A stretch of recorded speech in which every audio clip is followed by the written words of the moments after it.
give us a chance to get settled in. Yes. Making sure everything's running perfectly.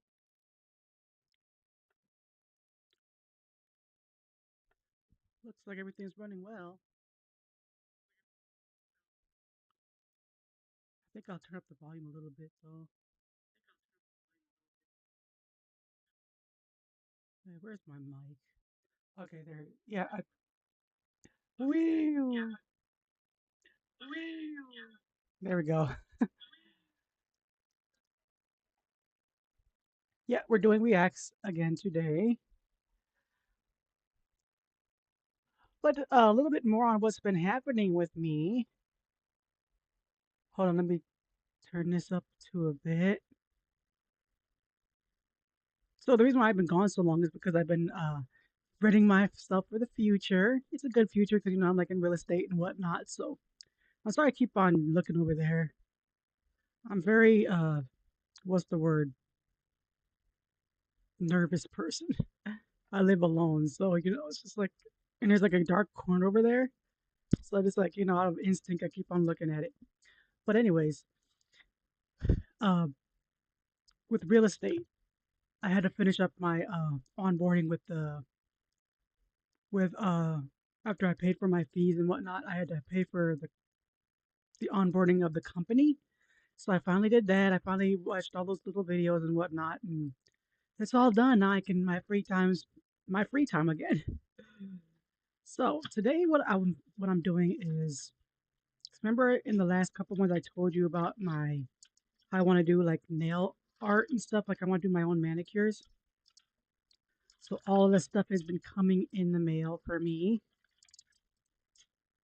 And today I will be swatching my nail polishes because the nail polishes that I have, let me just show you. This isn't all nail polish. This is like tools and whatnot and brushes, all that other stuff. The bottles, you can't see like the color from the outside. Mind you, I do love Sheiji, but like, here, let me just show you. The bottle looks like this. I don't know if you can see that well, but yeah, you can't see the color. And then the top, you can't even see the color at all. It's just like a labeling. So I have to go through all 30, 40, 50 of my nail polishes and put swatches on them. So that's what I'm gonna be doing today. Yay, it's gonna be fun. Everything's falling apart in there. It's okay. One of them actually does have it. These brand, this one, it's Sheiji. I promise I'll get my better camera up, I swear. It's just for now. But you can see the color like right there. But I'm gonna put that sticker on the bottom and then put like a swatch. Because then you'll be able to see like the actual color in all its glory. I can't wait to do this. I've been waiting for like my weekend to come because I work Wednesday, Thursday, Friday, Saturday, but I'm off like Sunday, Monday, Tuesdays. So like this is my Friday. So we're gonna do these one at a time. And then I got some in the box down there too. But you see all these nail polishes, right? Yep, there's a lot in there. So that's what I'll be doing today. I was thinking we could just watch some scary true horror stories animated. I love these. My parents are both biologists. They I'm gonna met see at if you guys work. can hear it. From there, it was history. The place where they worked at the time was a government building dedicated to biology research, used in government projects, turned towards the public. Meaning they were the I ones love studying the horror environment and stories. making environmental protection laws around their studies. This being a massive old government building, it always There's had a a lot of them security guard here. present, day and night. During the day, these security guards would mostly just stay at the reception and greet people, but at night, they would go do their rounds and make sure there were no intruders, because of all the science equipment and computers kept in the building. So let me pause this real quickly. So basically, how you swatch a nail polish is you see like these little bubbles here. It's like a little bubble. You basically paint the swatch dot with the matching nail color. So I'll just like paint it on here. Let the nail polish dry or cure gel under a UV. Oh, I do. I need a UV, which I do have. And then you stick the sticky dot, this thing right here, one of these little white things right on the bottom, and then you stick that right on top of it. So that's what I'm going to be attempting to do today. Let me get my UV lamp though. I have a little mini one.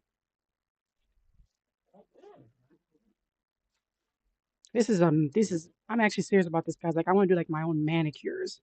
Not like regular old gel nail polishes, but I want to do like manicures. So I got a whole bunch of crap in here. Pardon my language, but here is one of three of my little LED nail lamps. I have a couple, I think I have 6 lamps altogether. Yeah, because I was one of those people that didn't do enough research before I started buying shit.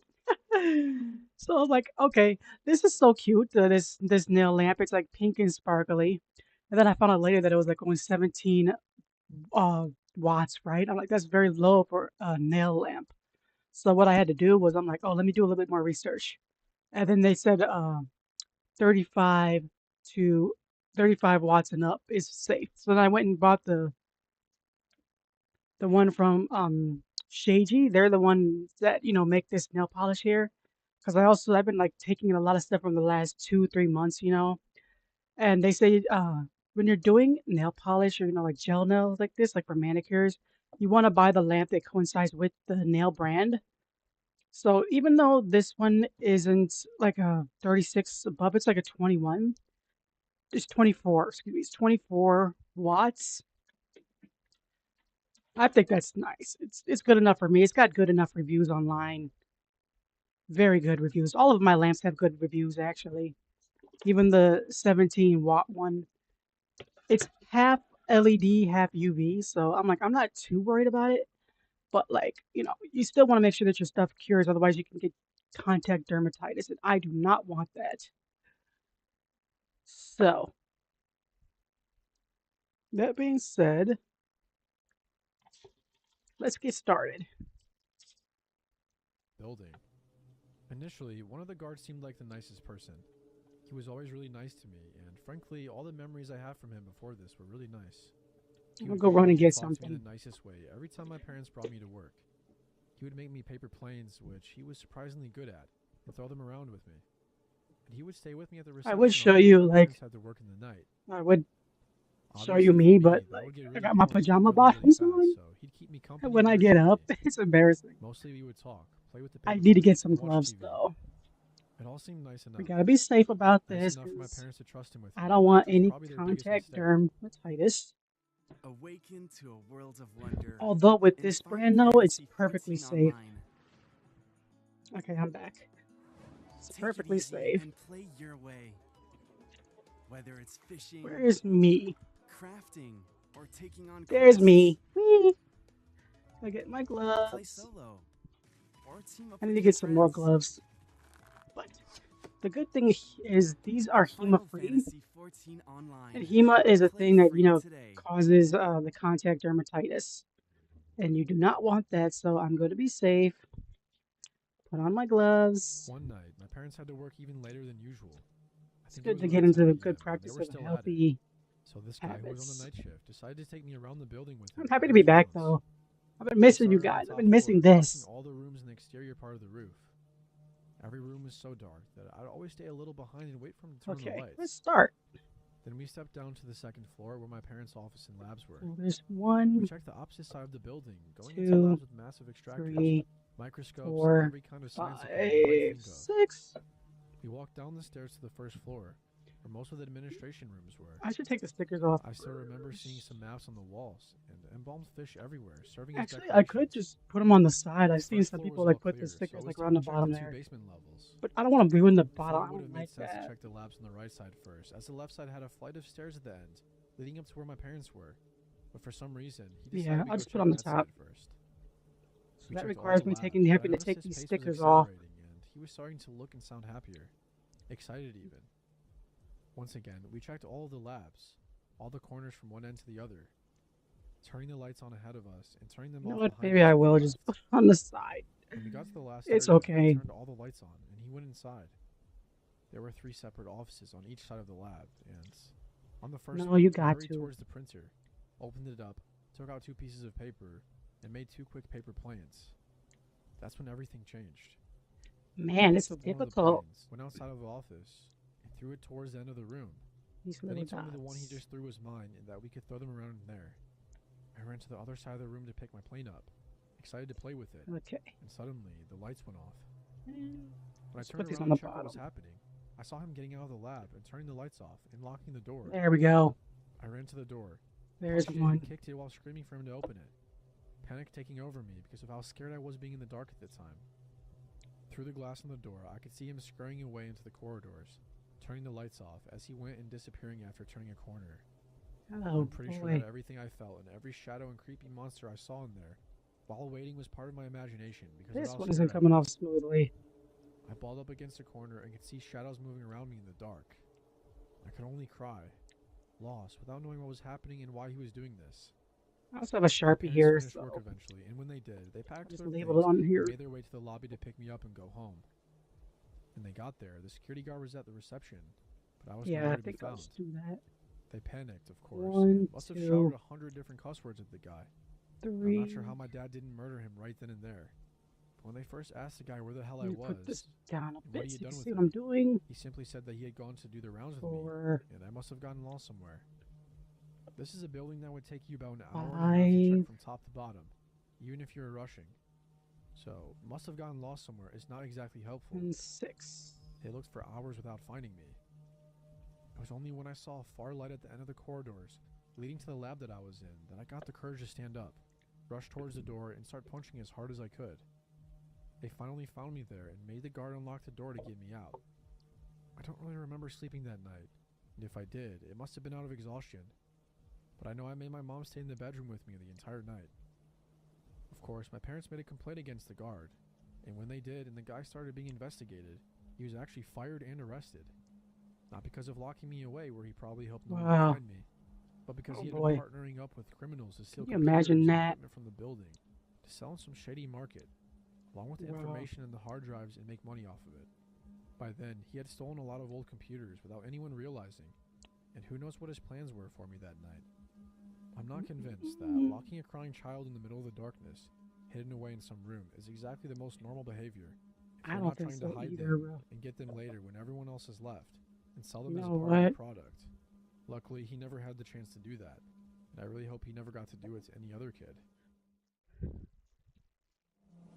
About 3 years ago, I-21 female was Okay, a where waitress those during the height of directions? COVID. It was my first ever job, and I remember being so excited to start as soon as possible. After all my training was finished and I got Cross my it out with a matching certifications. nail color. Not under We UV closed lamp. at 10 p.m. every night at the time, and typically it was just my cook, a 20-year-old guy, and I. Rarely would there be another waitress with me, and I liked it that way. All I right, always let's worked better try alone, one out and and I see didn't how really get that along with works. most of the other waitresses anyway, so it was actually nice. Ooh. I can remember it was near the end of my time there that this experience happened, and I'm really happy I had the circumstance I did at the time. I never could really trust my gut very much because I had mild anxiety and couldn't tell if what I felt half the time was valid or not. So, paint the I splash pad mentioned with this a because matching when nail this all color. went down, it felt real. I had an absolute feeling. It's gonna be I had hard started to. my shift that evening around 3 p.m. I said goodbye to the last waitress, and I was on my own with my cook. Everything was pretty slow and normal until I got a call about one of the specialty items on a limited time menu that we had. The food couldn't be ordered as takeout, and the lady over the phone really didn't take it well. After a little debating, she finally decided to sit and eat instead. I'd say around 10 to 20 minutes later is when I spotted an older looking car pull up, and 3 people came out. 2 men and a woman who looked to be in their 30s or 40s. I could tell that it was Okay. the same lady I spoke to over the phone, judging by her attitude coming in. I further confirmed it by Attach an asking since I adhesive already dot to had the a back pretty of good the idea of splash what she pad. wanted to eat. What I thought was an act of mild embarrassment and pettiness was actually I something more hope this sinister looks later good on. in the end because, like, Her attitude towards me changed when she saw me. She was much nicer and more cooperative. This didn't ring any bells at first because it was something that most people who wanted to look good in we're front of putting others it would in the do. little light I to sat them at a cure booth it. and took their orders. I noticed they had a red binder and a black pen. Remember this. I then went to tend to my other customers, as there I'm were gonna a do that couple other again. tables I was waiting on. Another 30 Once I brought seconds. their food out to them, they asked me if I knew any Oh, I can see the realtors. color. It's I found shining this to be through. fairly normal, as this being a tourist vacation state it is, it wasn't uncommon for outsiders to be looking for a getaway home. I would say this was reasonable for me to assume it was nothing if they didn't already So I look do like the two unsavory coats. I type think of I should do people, two if you get what coats. I mean. Yeah, Nonetheless, I'll I do gave them another the phone coat number of a 'cause realtor this I one knew is mine closely, though. since I often went to church with her. There weren't any other notable interactions I really had aside from occasional small talk if I wasn't doing anything or refilling their drinks. It was around 4:30 p.m. now, and they were the last of my tables to leave the restaurant. If any of you are in the food industry, you know that Well, as a server, you don't really get breaks. I can Just see for it. lunch It most of looks the really time, cute. and sometimes I not will put even another that if coat it's on super there busy. though. So my cook and I took this as an opportunity to take a well-deserved break. Welcome to the new It really did generation cure of nicely. web creation, where words can launch a business, while you control every detail. The I'm sure I generation overcured it, always but adapting, it's okay. without missing a beat. It's your generation, where vision and technology work as one. This is the new way to create. Wix.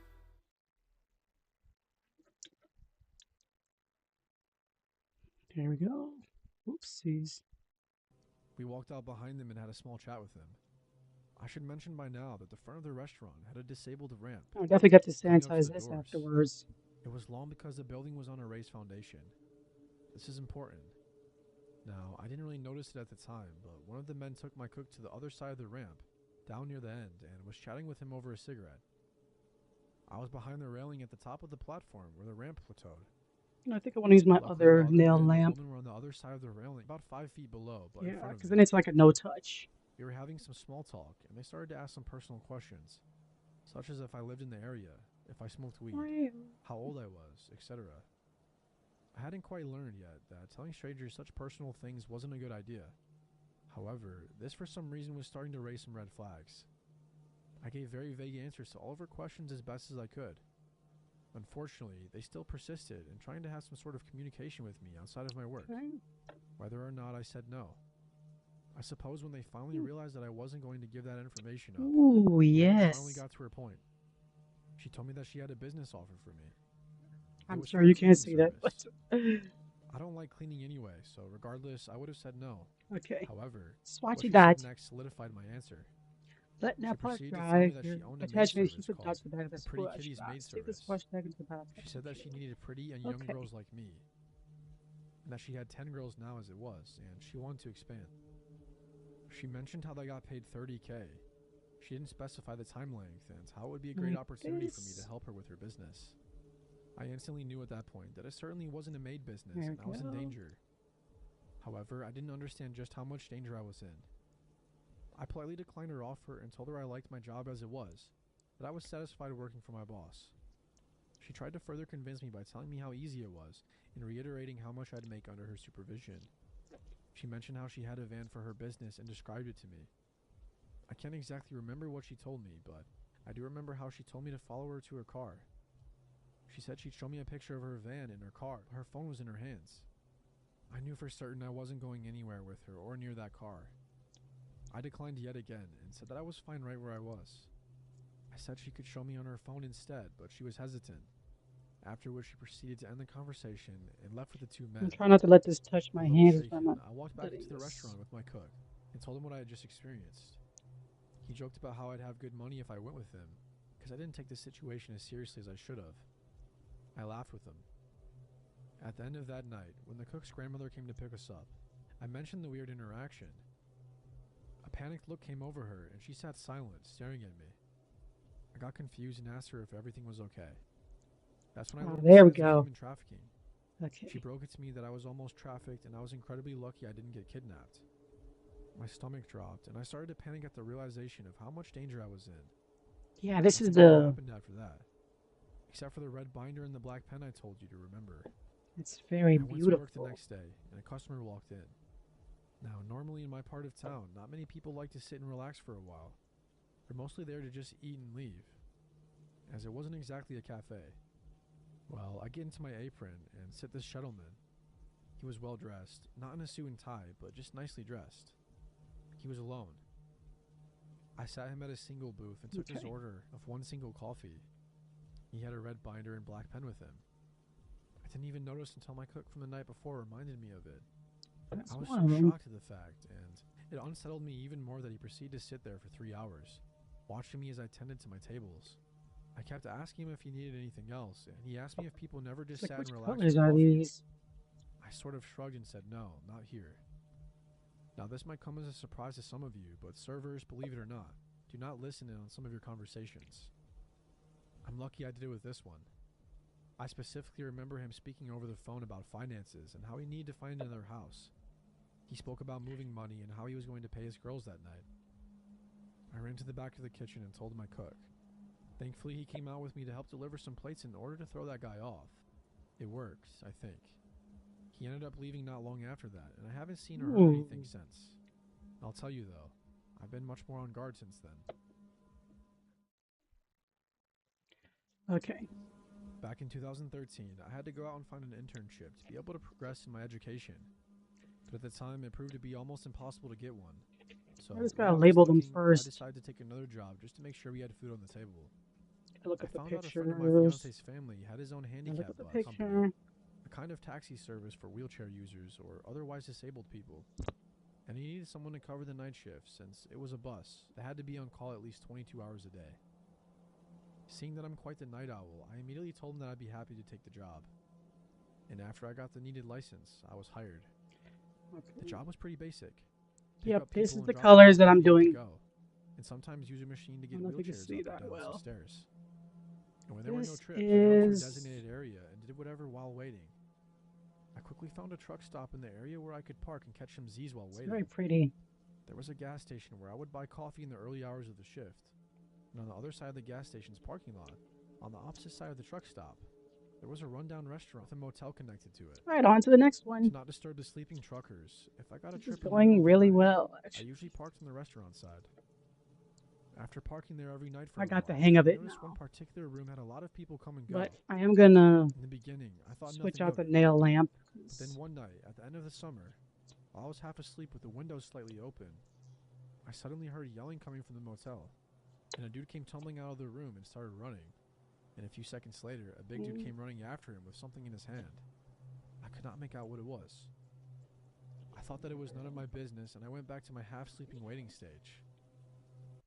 Don't upload your videos to YouTube. Upload to Restream, where we will live stream it to YouTube and all your platforms at once. Get ready for 5 times more engagement and views. Oh, the algorithms love streams and engagement, rewarding you with even more views. While you, sure that works, upload and stream from Restream.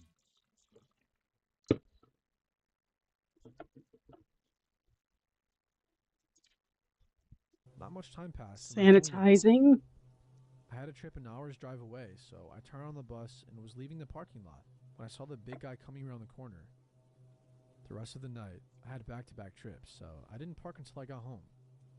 The day after, I didn't get a return to home zone until 2 or 3 a.m. When I arrived at the parking lot, the area where I used to park had fist-sized rocks strewn all over the place, not connecting the dots at the time. I just parked a few spots over and started waiting.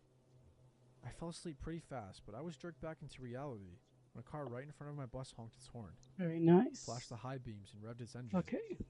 I thought it was Put just some that idiot who away. noticed me sleeping and found it funny trying to make me shit myself. So I jumped out of the bus to tell him to fuck off.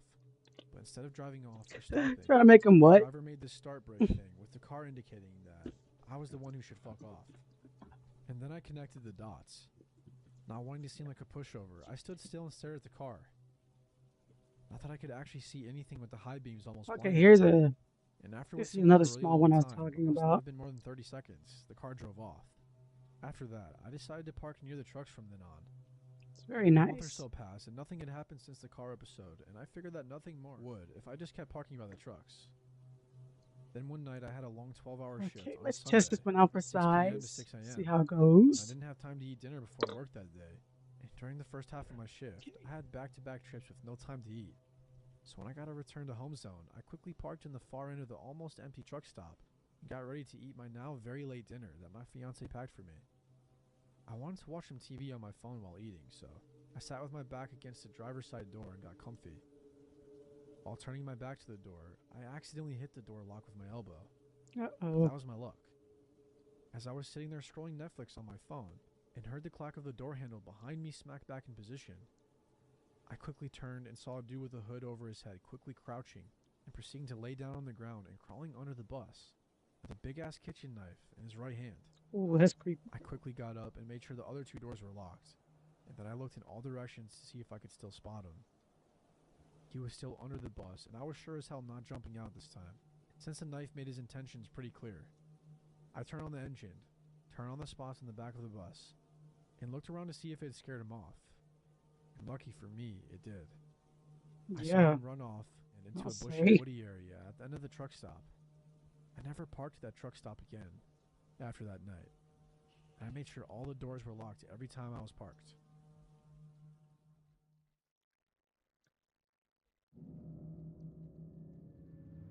I'm looking for the joint shit, man.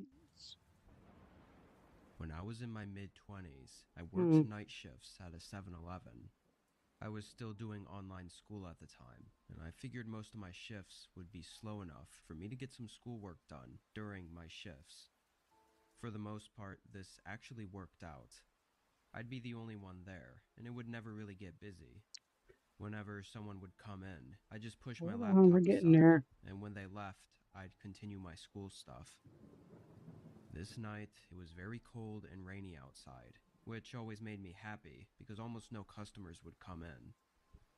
I had my laptop out and was focused on school for almost 2 hours straight when the front door opened and a man walked in. He looked 30 with a beard and short hair. I put my laptop off to the side and waited for him to come up to the counter. The man looked around the aisles for a minute or There two, we go. then walked out, got in his car, and left. Not thinking too much about it, I grabbed my laptop and continued there about goes. my work. Yay. Another Water Mirror 30 minutes Cat passed Series. That's what when, it's out called. of the corner of my eye, I saw headlights pulling up in front of the store. I looked over and was confused to see the same car that was here earlier. I Water thought maybe it Mirror. was just a That's coincidence, cool. That's pretty. but when the guy got out, it was the same man. So This this is time the he first walked into one. the store and came right up to the counter before I could even move my laptop. "Restroom?" he asked. "Oh, yeah, it's right over there." I wasn't expecting that question at all. He walked over Okay. to the restroom and went in. It was one of those single-person ones, I need to not get a like a better- whole room. I couldn't help but think it was a bit odd to come back 30 minutes later to just use the bathroom. Like there had to be somewhere closer to wherever he was, unless he stayed in the area for the whole 30 minutes. He possibly could have been back to also grab something that he decided he needed. I don't know. I waited a couple minutes, and then a couple more, and then it started to get a little unusual. Okay, Honestly, next one. though, I did not want to be that guy Two. who checks up on him or knocks on the door or This whatever. one's like a watercolor, grayish water. Oh,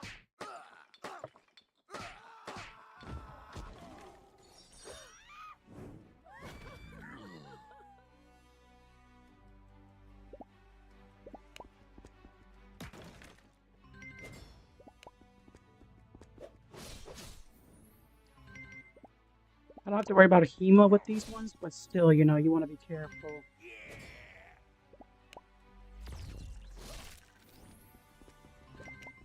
I'm gonna put it on for 60 seconds. Oh, that's so pretty.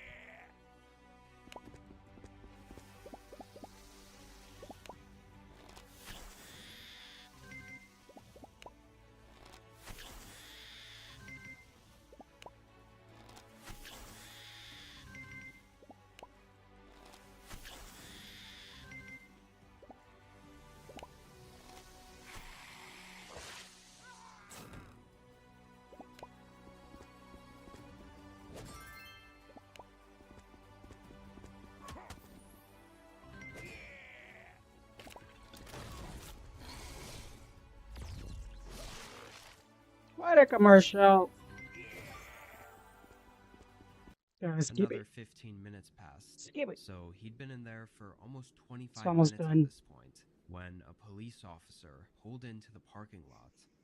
He circled I around probably don't have to and do it for slowed 30 down seconds, right but behind the other guy's car, clearly inspecting it. And after a little bit, he stopped his vehicle right behind the car and got out. The officer came into yeah, the I can store definitely and looked tell the around the sales difference. floor, then looked at me and asked if I knew who was the owner of that car It's outside. very nice. The officer looked more than just curious. He looked worried. I pointed And these at are the cat bathroom eyes and too. said he'd been in there for a Cat while. eye gels are so pretty. The officer went over and didn't hesitate to begin banging on the door. It was clear something was seriously wrong. After a minute of him knocking and yelling, he looked at me and asked if I had a key to the door. I was kind of shaky, but I sifted through the drawer under the counter and found the key, then ran it over to him. He unlocked the door and opened it. Yeah, this is gun like supposed to be like raised. a clear water one. The room Let's do 30 was seconds. empty. 'Cause I couldn't I don't think believe it needs that much. After getting interrogated for a minute, I assured the cop that he had gone in there and never came out. The officer did a more thorough search and happened to notice the ceiling was accessible. It was one of those ceilings that's made up of panels where you could just push them out. I guess the man had gotten on top of the sink and was That's able to haul creepy. himself up. The officer called in backup, and within There we 15 go. minutes, they found the man hiding inside the ceiling. They got him out and arrested him. I would feel better As I've been told, the guy was on the run after doing some doing it for absolutely another horrible 30. things to several random and innocent people. Earlier in the night, Let's, they got a description of his car and caught his license plate on a store camera. The officers made it seem like I was lucky because the past individuals he had harmed were all alone in the middle of the night, either working or just walking around outside. Whether the man was trying to hide in the ceiling because he knew the cops were after him, or he was doing so to try something on me, is unclear. Thankfully, he's locked up for good, though.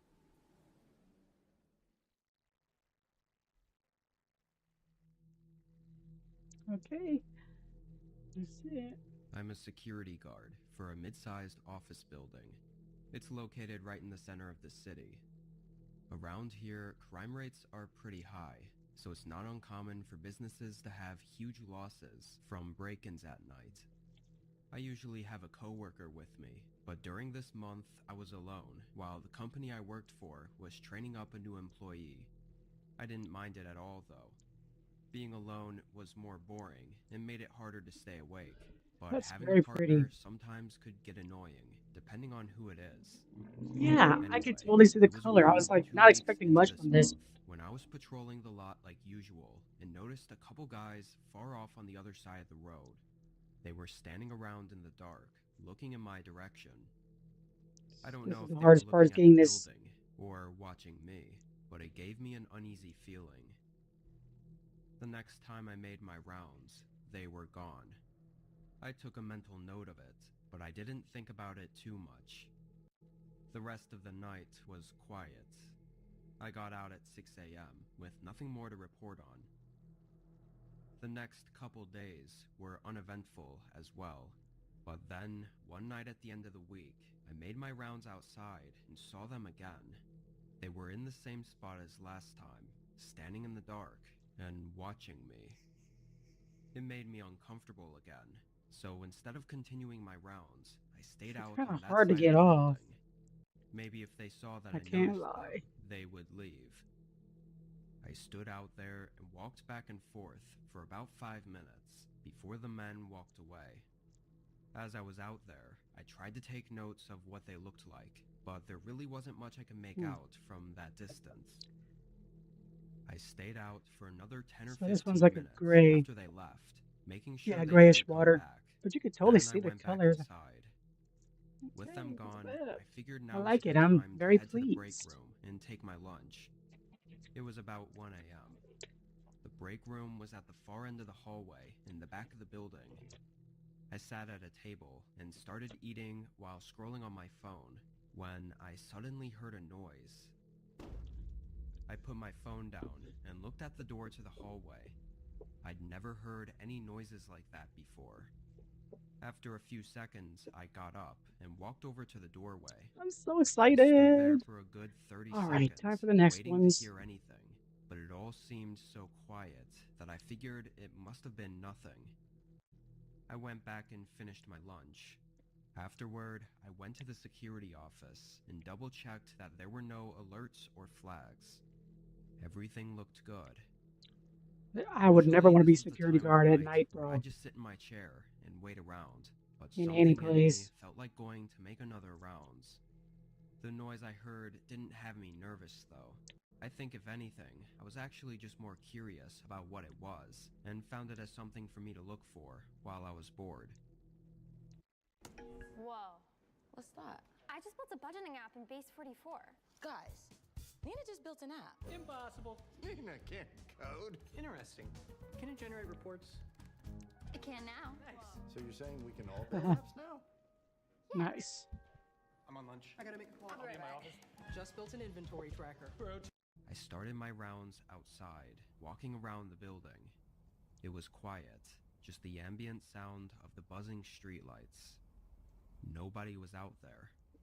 I went back inside and started walking through the inside of the building. It's not coming off Usually, willingly. unless there was a flag or alert in the system, I wouldn't go checking every inch of the place. I'd just walk up and down the hallway and make sure nothing was off. The hallway was long, though, and was in the shape of an L, so it was more like two long hallways. On one side was the main door, and on the other side, there was a door to a mini stairwell that had an emergency exit door. It was one that was original to the building, so It's one of not those coming old off. heavy metal doors. And as far as I knew, it wasn't connected to the security system because of how old it was.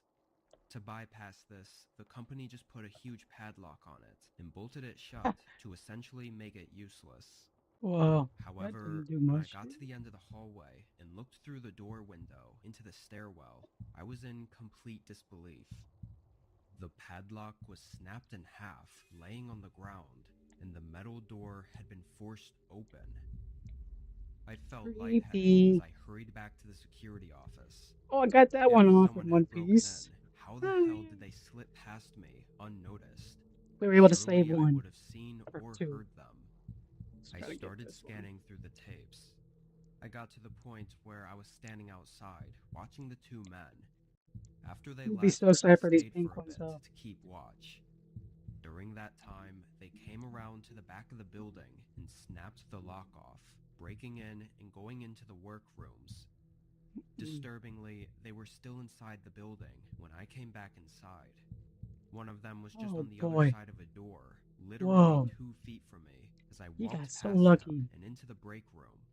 While I was in there, Man. one of them bumped into a desk while trying to hide, which was likely the sound I heard. When I Good went thing he didn't back go outside investigate. to do my rounds, that's when they made a run for it. On I the would rather tapes, that. It was pretty clear that Like, they I don't want both to run had into you weapons, either, bro. either large knives on their belts, or possibly even small firearms, which makes me think they were prepared to take me down if it came to that. Thank God it I didn't. called the police and handed over the tapes, but nothing ever came of it. They weren't great quality, and the men had their faces covered. The company claimed Shoot. several hard drives, or files or something, were taken, and they seemed pretty worried about it. All right, on to the To next this day, ones. there's been no more info on the men or their motives. 1, 2, 3, 4. Ow. It stabbed me. I work night shifts at a hospital, specifically in the ER. Okay. I'm the front desk Continue. worker that typically checks people in, though we still see a lot of crazy My glove things just here. parted. Each night is unpredictable. This night started out quiet. Okay. We had a few people come and go, but nothing too big happened. I was mostly sitting at my desk talking to my coworker, Amy, about whatever we could think of talking about. Around 2 a.m., Amy went on break to go to the cafeteria, I mean, so it was I just me at the could front do these counter. without Really dang soon gloves after, on, but- like not even a minute after she left, a man came through the front doors. He was wearing a black zip-up hoodie and black jeans. His hair was dark and somewhat long. These are so and looked thick. unkempt, like he hadn't showered, or maybe had just woken up. Let me just He walked up to the counter slowly and had this strange aura about him. It made me feel unsettled. I'm looking for Hannah Smith.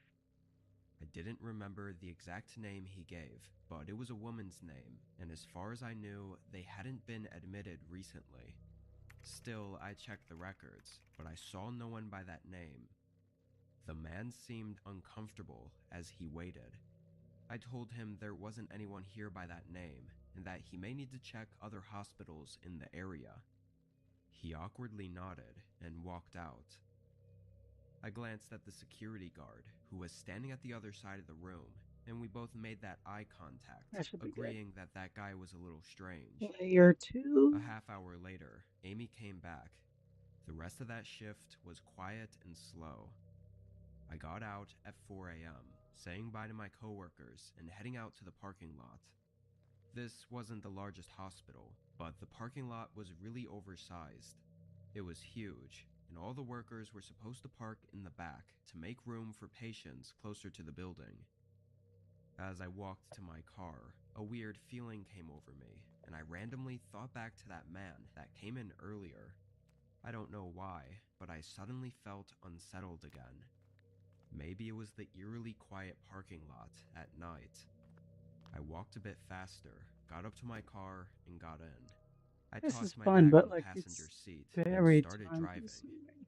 I lived about 20 minutes away. Yeah, for The sure. roads were long and empty, But it's gonna be throughout worth that it in the drive, end because then I I'll be able to still see the couldn't colors. shake the strange feeling. I felt like I was being followed or watched, yet every time I looked in the mirrors, nobody else was on the road behind me. When I finally got home, I pulled into my driveway. Yeah, this is definitely gonna be good parked, because I can getting actually out see the and color going in now. through the front door. I hadn't even taken my shoes off yet when I heard footsteps sprinting up to the porch. They got right up to the door and immediately shook Okay. the handle, trying to open it. Thankfully, I always instinctively lock the door every time I open or close it. As soon as they realized it was locked, they stopped. There was a pause before a familiar voice spoke. Excuse me, ma'am, can you please open the door? I think need not. help. Please, open the door. It was the creepy guy from the hospital. I didn't Ew. respond and shakily took my phone out and called the cops. Good. Seconds later, the man bolted away. I looked out the peephole and saw him run down the road and disappear in the It's dark. hard to do with clothes on, but confirming it was definitely the same guy with the black hoodie and black jeans. When cops arrived, I was hit with probably the most insane, creepy, and downright horrifying information. The back door to my car in my driveway was open. He had been in the back seat the entire drive home, which explains boy. how he got up to my front door so fast. Even more disturbing is that he was probably hoping I'd park in my garage, which would essentially give him access to my entire house that night. you know what? I Parking in the think I'm good with driveway this. probably caught him off guard and likely saved my life that night. They used the footage from the hospital CCTV to identify the man and found him a few days later. He was some nobody that I'd never met in my life, but he had some strange fixation with me. He had stalked me from outside the hospital for weeks, figuring out which car I drove, and probably just trying to find a night that I accidentally left my car unlocked for too long. Even though he was caught, he never admitted to anything, and just repeatedly said that he wanted to talk to me, and that was it. This was a while ago, but I haven't heard or seen anything about him since.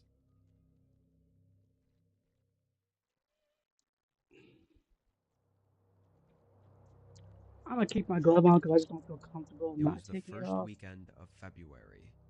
I was at home, But having yay! the days off There's of another work. dot on. Everything was pretty regular. Yeah, I know you but can't see sometime that. in the middle of the day on Saturday, I thought I heard something from upstairs. I can see it. It was a thud, just It's one, very and nice. not very alarmingly loud or anything. I'd never heard it before, which was the only reason I went up to see if I could figure out what it was. I didn't find anything, though. I wasn't worried and hardly thought about it for the rest of the day. Hours later, It's very as I was gorgeous. winding down for the night, sitting on the couch and barely keeping my eyes open, there was another thud, almost Now, identical this to the one last. is... Again, Here we're getting I into the looked around reds. and saw nothing. I even opened the door to the spare bedroom, which was entirely empty, and looked around, not seeing anything. Maybe it was an animal on the roof, or just the house making strange noises. I went to bed that night, not too long after. The next day, I got up and went downstairs like usual to make coffee and breakfast. As I 30 did, seconds. something felt off. Like, as I walked around the kitchen and made breakfast, things seemed like they had been moved. The cereal and chips I had in the pantry just didn't look like they were where I'd left them. Obviously, I didn't purposefully try to remember the order they were in or anything, so I couldn't confirm it. I just had that weird feeling like it wasn't right, which I didn't know how it could be possible.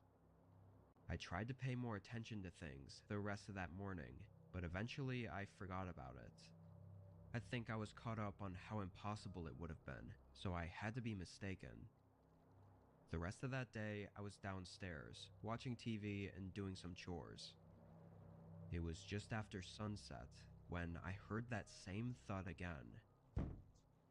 I stood up to go check on it, just like every time before, but as I approached the stairs, I heard a Alright, click. another coat. Should do it. It was very quiet, but was definitely a click of some kind. I went up to the top of the steps and listened for a second, then looked around my bedroom, finding nothing. Then I went over to the spare bedroom, figuring I might as well check again. I grabbed the handle and turned it, but it stopped halfway. It was locked from the other side. Blood rushed from my face, and my heart stung from the sudden panic. I took a few weak steps away from the door, feeling like my legs were giving out, but I brought myself together when I heard movement behind the door, approaching The the colors other aren't side. too off from the I started to run back down actual the stairs as I website heard news, another so that's click, good. followed by the door creaking open.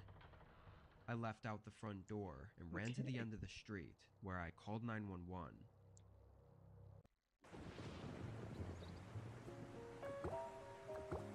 This, yeah, it's not too bad. Not too bad of a difference that pissed me off. Like a "you lied" type thing.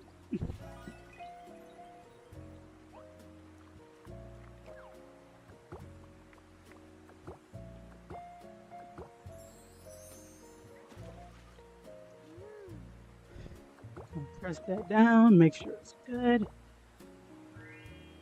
Can you see the little lamp here?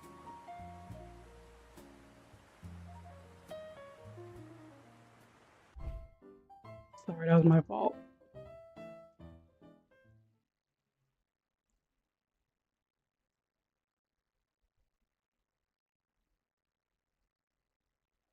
When searching the home, they found no one, but in the Must spare do. bedroom closet, there were grocery bags and a blanket. Someone had been trying to live in there, at least for Close those this 2 back days, up.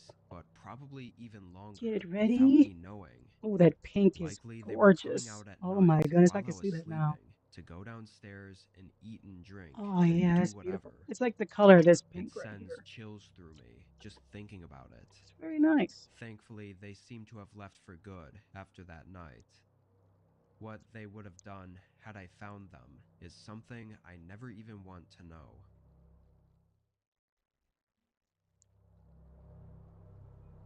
I was staying inside for the night. It was really cold outside, with a heavy snowstorm coming through our town. I had the TV playing my comfort show, and I was half asleep on the couch when I heard footsteps approaching outside my front door. Their boots were loud enough to get my attention and wake me up. I looked at the door, Oh, but Shiji's they my didn't favorite knock. brand They stood there for for a few gel seconds, polishes. then their boots And took a granted, I haven't couple been more doing it that steps long, but it is before it my suddenly favorite. went quiet. It sounded like they stepped Oh, off that the is porch and beautiful. into I the love snow, that. which It's I could ice no longer water. hear. Confused, I got up and looked out the window. Two The more. snowstorm was worse than I thought. It was almost completely white This is also a outside, making it pinkish hard to see kind more of than a tone. few feet past the window. Barely, I could make out shoe prints in the snow coming off of the porch. Why did they just step off the porch like that? And what were they even doing outside right now? With the weather, I couldn't really get any more answers. I checked out the side and back windows for any more shoe prints in case they walked around my house, but I didn't see much of anything. I went back to the couch and laid down. I felt it was weird, but I didn't want to overreact about it. An hour or so went by, and there was nothing else. The soft rumble of the snowstorm outside and the low volume of the TV made my eyes heavy, slowly putting me to sleep. When my eyes eventually opened, it was still very dark. The TV was on its timeout screen, showing it was 3 a.m. The snowstorm was still going strong, but strangely, it was much louder. Do another As I layer. continued to wake up, I began realizing it was extremely loud, like the sound was clear and crisp, not muffled by the windows. My eyes darted fully open, and I got up. I turned on the light next to me, seeing water spots all over the room, going right to the front door, which was wide open. Snow was pouring into the house, and boot prints were outlined in the water going through the hallway. I could kind of make out the same boot prints leaving the house, but I wasn't sure. I got my phone and locked myself in the bathroom as I called for help. Turned out whoever broke in had already left. It seemed they came in and looked around 4, for something 3, specific, 2, and after not finding 1, it, they just 0. walked back out into the blizzard. While they were in my home, they either somehow didn't notice me on the couch, or crept past Ooh, that's me, like a lighter quietly pink. looking around my house without waking me. Very Even the nice. idea of it creeps the hell out of me. My back kind of hurts. I haven't had a good night's sleep after that, constantly waking up in the middle of the night, startled by every little creak.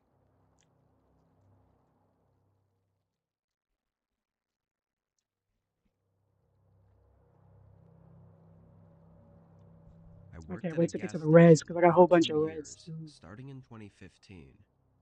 During the winter on my first year, I had a regular customer Then when I'm done come with in a everything, I lot. sanitize everything I worked down that I night touched, shifts, so whenever making anyone sure that, came in more than once, I'd usually recognize them.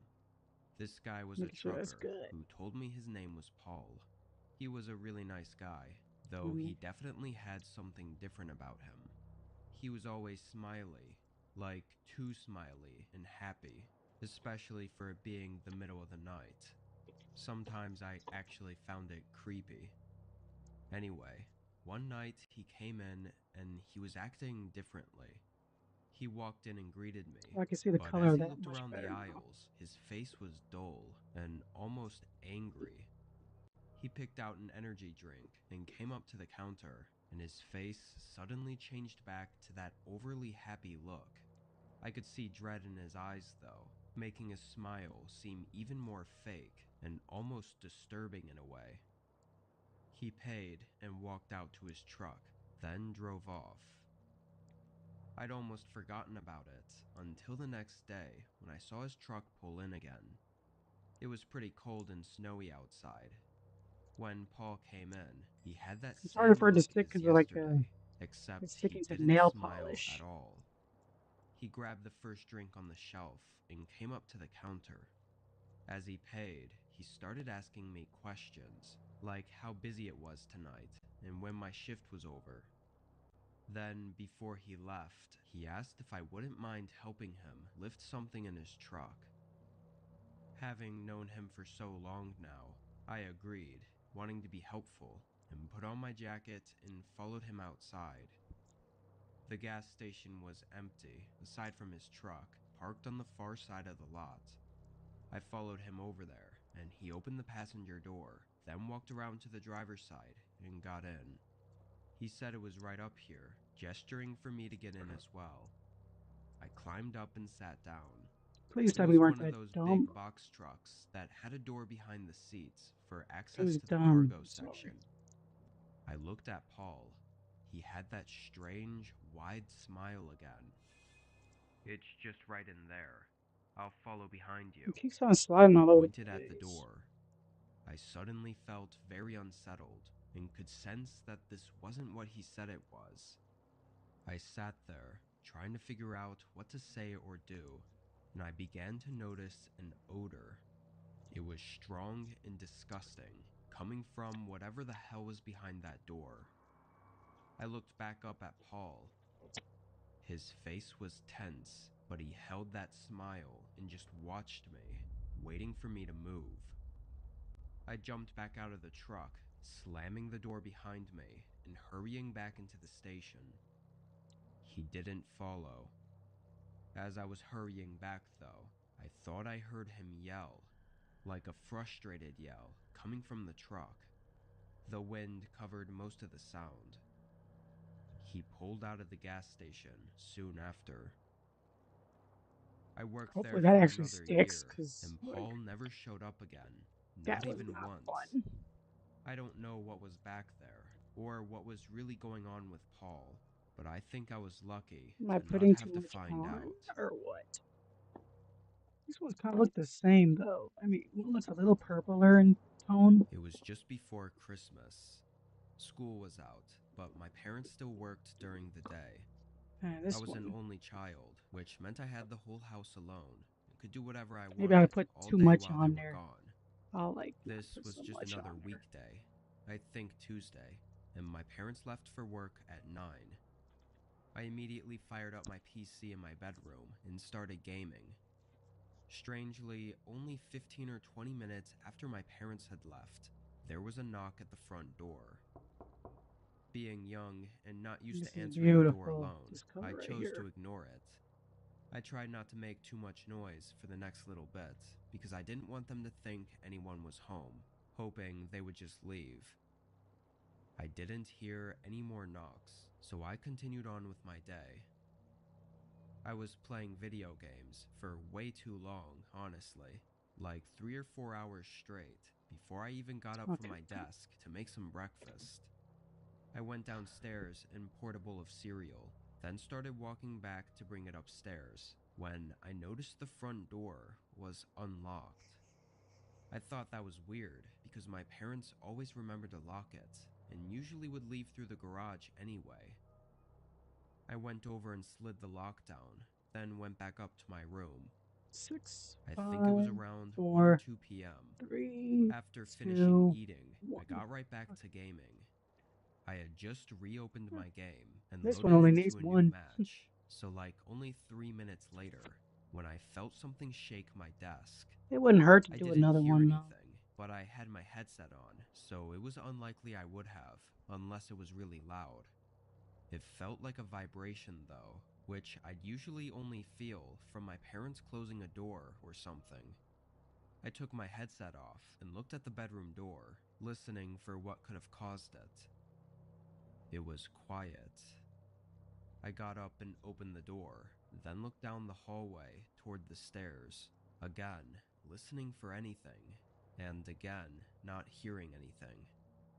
I was thinking it could have been the heater turning on, but I couldn't help but think how the door was unlocked earlier, and it just gave me an uneasy feeling. 14, 13, So think of it as like a TV ad with a catalog It's almost component there. where I can choose on the Roku app 8, and immediately it's going to send me a 7, text 6, that comes from Roku and just says, 5, hey, you know, 4, Missy, you just watched 3, this and we're going to want to 2, make sure that 1. you get this. Am I So not you can putting it on pick your long background enough? Maybe I color, should you put can it on sort of long enough. customize your thing. It might be subscribe, shop now, or whatever it is. And then Maybe you that's can add why a it's logo not or sticking an image in correctly. the back, and then they get a text message, and then right from there, the person I mean, I able to cured it click for the a whole link. In minute. my There's opinion, only I like a would little say bit go to on a there. specific landing page or a URL with a UTM so you can identify how that traffic from Roku behaves differently.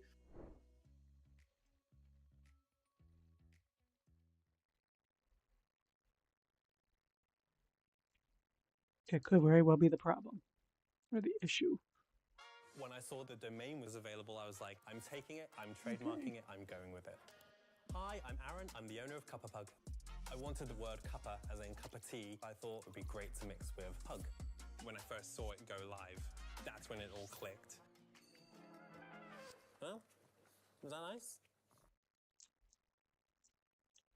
There we go. Pressing it down. I walked over to the stairs, and just as I got to the top and looked down, I saw a shadow move near the bottom. I'm excited because I tonight is froze. taco night. Just a second later, the shadow stopped moving too, like they somehow saw me. My heart was pounding. I felt like I stood motionless for an entire minute before the shadow moved again. I could faintly hear footsteps walking toward the back of the Not house. me struggling. Then the back door quietly open and close, and then silence. I ran to my parents' bedroom and called 911 with the home phone. Police came a few minutes later. This only seemed to get more disturbing and strange, though. There were no signs of the intruder breaking in, unless he had picked the lock on the front door. However, it was still locked when police arrived, which means he likely got Here we inside go. sometime during the 3 to 4 hours I was gaming. I also think back to the knocks I heard right after my parents had left, but I just can't see what they were doing inside for that long. He was almost definitely in the house when I went downstairs gorgeous. and made myself a bowl Like of a cereal, red. though. Maybe even watching me from another room, hiding somewhere. It's beautiful. We don't I know like it. what his intentions were, but Okay. I've never truly felt safe again since On that to the next day. row. Got it full of sticky dots. I was Alright, taking we a can road put those trip back across in. the country to my family's house for Christmas. Wait, let me I know sanitize driving first. that long of distance during winter is probably not a great idea, but I couldn't find anyone to watch my dog Frankie, so I had to bring him with me. He's just a little wiener dog, I mean, it's human and I free, thought but he'd still. be terrified of flying, so I decided to drive. The first half of the trip down there went well without any issues. Great weather, easy driving, and no problems. On the morning of the second part of the drive, though, I woke up to heavy downfall of snow. I packed up quickly and tried to outrun the weather, but it seemed to only get worse. I'm trying. Halfway there, I realized it was taking too long, and I wouldn't make it there by the end of the night, so I ended up choosing I the got my first little hotel to stay at alcohol. instead. The road I was on was pretty empty. There wasn't much of anything, aside from the occasional gas station, every 50 or so miles. Sanitizing everything, making sure it's So when I clean. finally saw a sign for a motel, I immediately pulled off and into the parking lot. Yeah, the colors are nice though. It was a very old-looking building, and most of the lights were off, but there was another car parked here, so I figured it had to be a worker. I left the car on for Frankie as I got out and walked through the blizzard and up to the main entrance. The door wouldn't open. I wiped the fog off the outside of the window and put my face closer, trying to look through and see if anyone was inside, but it looked dark and deserted. I wasn't sure what to think, but I didn't have much time before I heard Frankie barking. I looked back, seeing two men walking past my car and up to me. The way they walked, it was clear something was wrong. We only I tried have to start 30 walking more back to to my go. car and ignore them, but they cut me off. Hey, was the place open? I got the hang of it now. So. No. I think it's closed tonight. Sorry, I said, trying to walk around them. Do you think you could help us? We're having some car troubles. Maybe No, you we could can't spare help some you. gas. Sorry. You're It was on your like they own. were fighting for any reason to keep talking to me. I said no, then backed up and made a wide walk around them. And even then, they still tried to get in front of me. I hurried back into my car as their I'm gonna footsteps put these in good crunched color quickly because behind me. I do have the picture up By on the my time I got phone. in and locked the doors, they were Of it. already at my window. 01. Frankie was whining, and I couldn't blame him. This 2. was really uncomfortable and kind of scary since we were so far out on a deserted road. One of them repeatedly knocked on my window, Okay, so it's like a asking light for help purple. still, but but it was so obvious The that he colors are didn't very need spot any, on, and though. this was just some kind of trap or something. Before anything could get worse, I backed up and drove out onto the main road. After giving it some thought, I ended up dialing 911 to report their strange behavior. I got a call back from an officer 20 minutes later saying they weren't at the parking lot anymore, and neither was their car. If that doesn't scream guilty, I don't know what does. Their car clearly worked enough for them to leave, and they apparently left right after I did. More so than my slight interaction with the men, it's the thought of what they were potentially trying to do that horrifies me. If anything had happened out there, I probably never would have been found. You're not just moving, you're moving in the right direction. How am I gonna play soccer in Connecticut? I need more room. When life changes lead to tax changes. There don't goes the navigate it keyboard. alone. Get expert guidance from the tax pros who know the way. Shrinking. There we now go. streaming on Apple TV.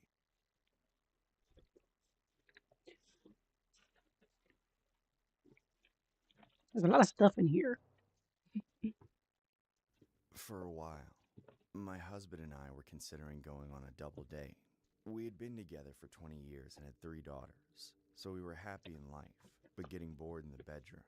However, for the longest time, discussions about opening up our marriage felt too scary to pursue. Then, one year, for Valentine's Day, we just said screw it and decided to go for it. We looked on Facebook for potential partners as we didn't want to involve anyone we knew. And we were surprised by how easy it was Smart. to find couples and even entire communities of people eager to swap partners. The problem Really? was, we were also daunted by the overt nature of all the parties and hookups. It took us a bit to find a couple who seemed to share our mindset. But then we met Richard and Cynthia. Richard owned a small software company, so they had a lot of money. Yet they were still down to earth and respectful in our conversations on Facebook. We set up a dinner date for Valentine's Day, thinking it would be fine whether we decided to go all the way or not. We left our oldest daughter in charge of her siblings for the evening and drove to the restaurant. Richard and Cynthia were already there, but we were taken aback by how different they looked from their photos. Richard had a huge beard and bushy eyebrows covering half his face. Okay. And So- Cynthia's face was crammed full of 4. Botox, This one's paralyzing 4. and a horrid expression. We sat down anyway and started talking. Just Unfortunately, regular these small shady talk. brothers are way too big for But this then, thing. Cynthia made a here. comment that weirded me out. She asked what it was like living in our neighborhood, mentioning our exact neighborhood by name. I asked how she knew we lived there, but she just said it was on my Facebook profile. I nodded my head, but I was pretty sure I was careful not to put that out there. So a few minutes later, I excused myself to the bathroom. Cynthia followed me uninvited. I went into a stall and checked my Facebook and my husband's. Just as I suspected, nowhere did anything mention where we lived other than the city, which has hundreds, maybe thousands of neighborhoods. Now I had a really bad feeling about Cynthia. If she knew the neighborhood, did she already know the address? What kind of research did they do on us? Then, when I came out of the stall, Cynthia was waiting for me, attempting to smile through her Botox. She said I looked nervous, Not the photo. then reached into her purse and pulled out a little white pill. She said it would help me relax and open up to this big opportunity. So this next Not set knowing what the hell it could be, is... I declined it. And on the way back, I texted my daughter that we would probably be heading home early. Glancing at my husband's face, I could tell his conversation alone with Richard went about the same way. I tried to make up an excuse to go home as our daughter hadn't texted me back, but they insisted we at least stay for dinner and have a drink. They said we could still back out of what would happen after dinner. So even though we were uncomfortable, we stayed. Throughout the whole date, the conversation did that. evolved awkwardly, and they slowly started looking Okay, at us so- more and more like we were prey. Gotta see which They one's even the next coerced us one. into getting dessert. When it was finally over, they tried to get us to go back to their place with them, but we had had enough. We finally shook those creeps and got in the car to head home. My husband revealed he had also been offered a strange pill, cementing the fact that those people were bad news. I still couldn't relax though, You look as at my one of these daughter hadn't colors. responded to me, and when I called, she didn't pick up. I started to worry. And that's when she started sending me cryptic, garbled texts. She wasn't making any sense, but I knew something was up, so I told my husband to step on it. Ooh, is it the When blue? we arrived at the house, I can we met tell. with the worst scene imaginable. The house was surrounded by I don't cop know if you can cars and see that. ambulances, and the Oh, front it's door was broken gorgeous. in. I ran out of the car and into the So house, blue looking is for my next. daughters. See what But other I color only does found cops. I started sobbing as I checked every single room. They were shouting at me, but I couldn't understand them. I thought I had lost my daughters forever. Then, my husband finally took my hand and dragged me out I to the believe it's this backyard, one. where I saw my daughters, all being questioned by cops. Yep. They were So, visibly shaken, but they weren't hurt. My very oldest delicious. daughter ran to me and hugged me, apologizing for trying to Very sneak yum into yum. the house. I was confused at first, but she said she had planned to have her boyfriend over while we were gone. But when he arrived, he saw two windowless Okay. vans parked in the driveway. He warned her, and she was able to round up her sisters and took them into the shed in the backyard to hide. Just as he saw the masked men get out of the vans and break into the house, that's when he called the police. But the Let's get kidnappers, to thinking it. the house was empty, escaped before the cops arrived. I was so happy they were safe, but I also felt terrible for leaving them in harm's way. I knew that date with those horrible people had been a ploy to get my husband and I out of the house. I'm sure if we took those pills or went home with them, they would have kidnapped us too. I told the police to go looking for them, but somehow they had just disappeared, like they never Of even course. existed. The only thing they could find was a credit card under Richard's name, which turned out to be fake, that was used at dinner and to rent an Two. Airbnb. His supposed Three. software company didn't exist Four. either. It was just a Five. front for a human trafficking ring. Six. At least that's what the police concluded. I have to believe them. Otherwise, I don't understand how they could have known where we lived.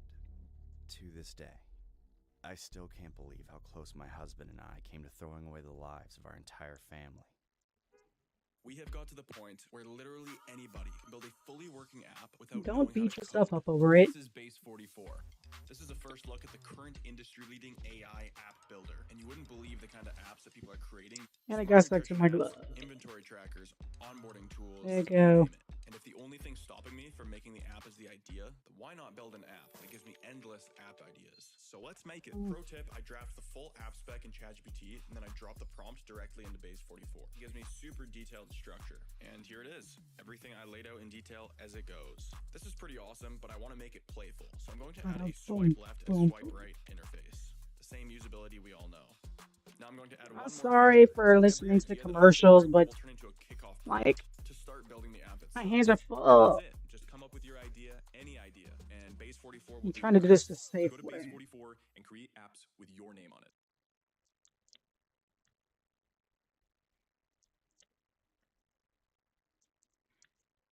Knock, knock. Hi there. I'd love to show you what a K-12 powered school is really like.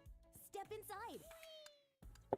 Here, you can dive into subjects you love, move as fast or as slow as you need to, and let your learning soar. You'll connect with teachers and classmates, explore your interests, and learn great skills for the future. Hey, know what else is knocking? Opportunity. Discover yours. Now enrolling. Oh boy.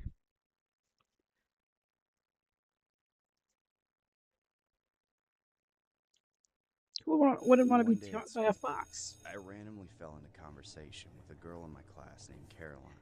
Like, We talked and traded socials, but then winter break started the next it day. says the names so I in didn't think I'd ever really see her Chinese. again. However, we ended up texting and FaceTiming a lot. It turned into a talking stage. It's So much so difficult. that I was excited to go back to school just to see her. When I saw Caroline in person again, I suddenly realized I had major feelings for her. There I we go. confessed my feelings, and to my elated relief, she felt the same way. We hung out That's after always the school best that day, feeling when they but she return the told me her feeling. father would be pissed if she started dating a boy before he could meet them. I was nervous about it, but I agreed to go over to her house to meet him. As it turned out, her dad was totally chill with us I haven't dating, experienced that and I was glad much, he and I got off on the unfortunately. right foot. Afterward, Caroline took me to her bedroom to hang out You know, with it's the been door 6 years open. since I've dated. We talked for a while, getting closer and closer. until it seemed like we were about to lean in for a kiss. But then, all of a sudden, a random guy burst into the room. He was our age, and he looked shocked to see me there. I was confused as I knew Caroline didn't have any brothers, so I started to think for a moment that she had another boyfriend. She quickly explained that this guy was her cousin, Anthony, who lived Cousin, nearby huh? and would often come over unannounced just to hang out. She You better asked not. Anthony if he wanted to chill with us, but he bitterly said that he'd Oh, I leave told us him alone. no. That Good. interruption was weird. That But doesn't with sound his like a girlfriend cousin to sitting me. next to me on the He ain't bed, acting like a I cousin. forgot about it almost instantly. We kissed and cuddled for hours. From there, our relationship rapidly escalated. I took her out on dates almost every single day. We had lunch together at school, and we pretty That's much not a stopped date. hanging out Let with me our stop. friends altogether. My friends were enthusiastically supportive, even cheering me on for bagging a baddie. Caroline's friends, however, were not. She said they were being mean to her, calling her fake and ignoring her.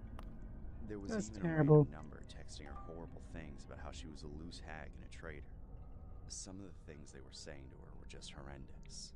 I told her I'd deal with it, but she didn't want me going after her friends. I agreed to be chill, but I found it hard to believe that her so-called friends would say such nasty things to her. Right, like, They what weren't the the only heck? problems, though.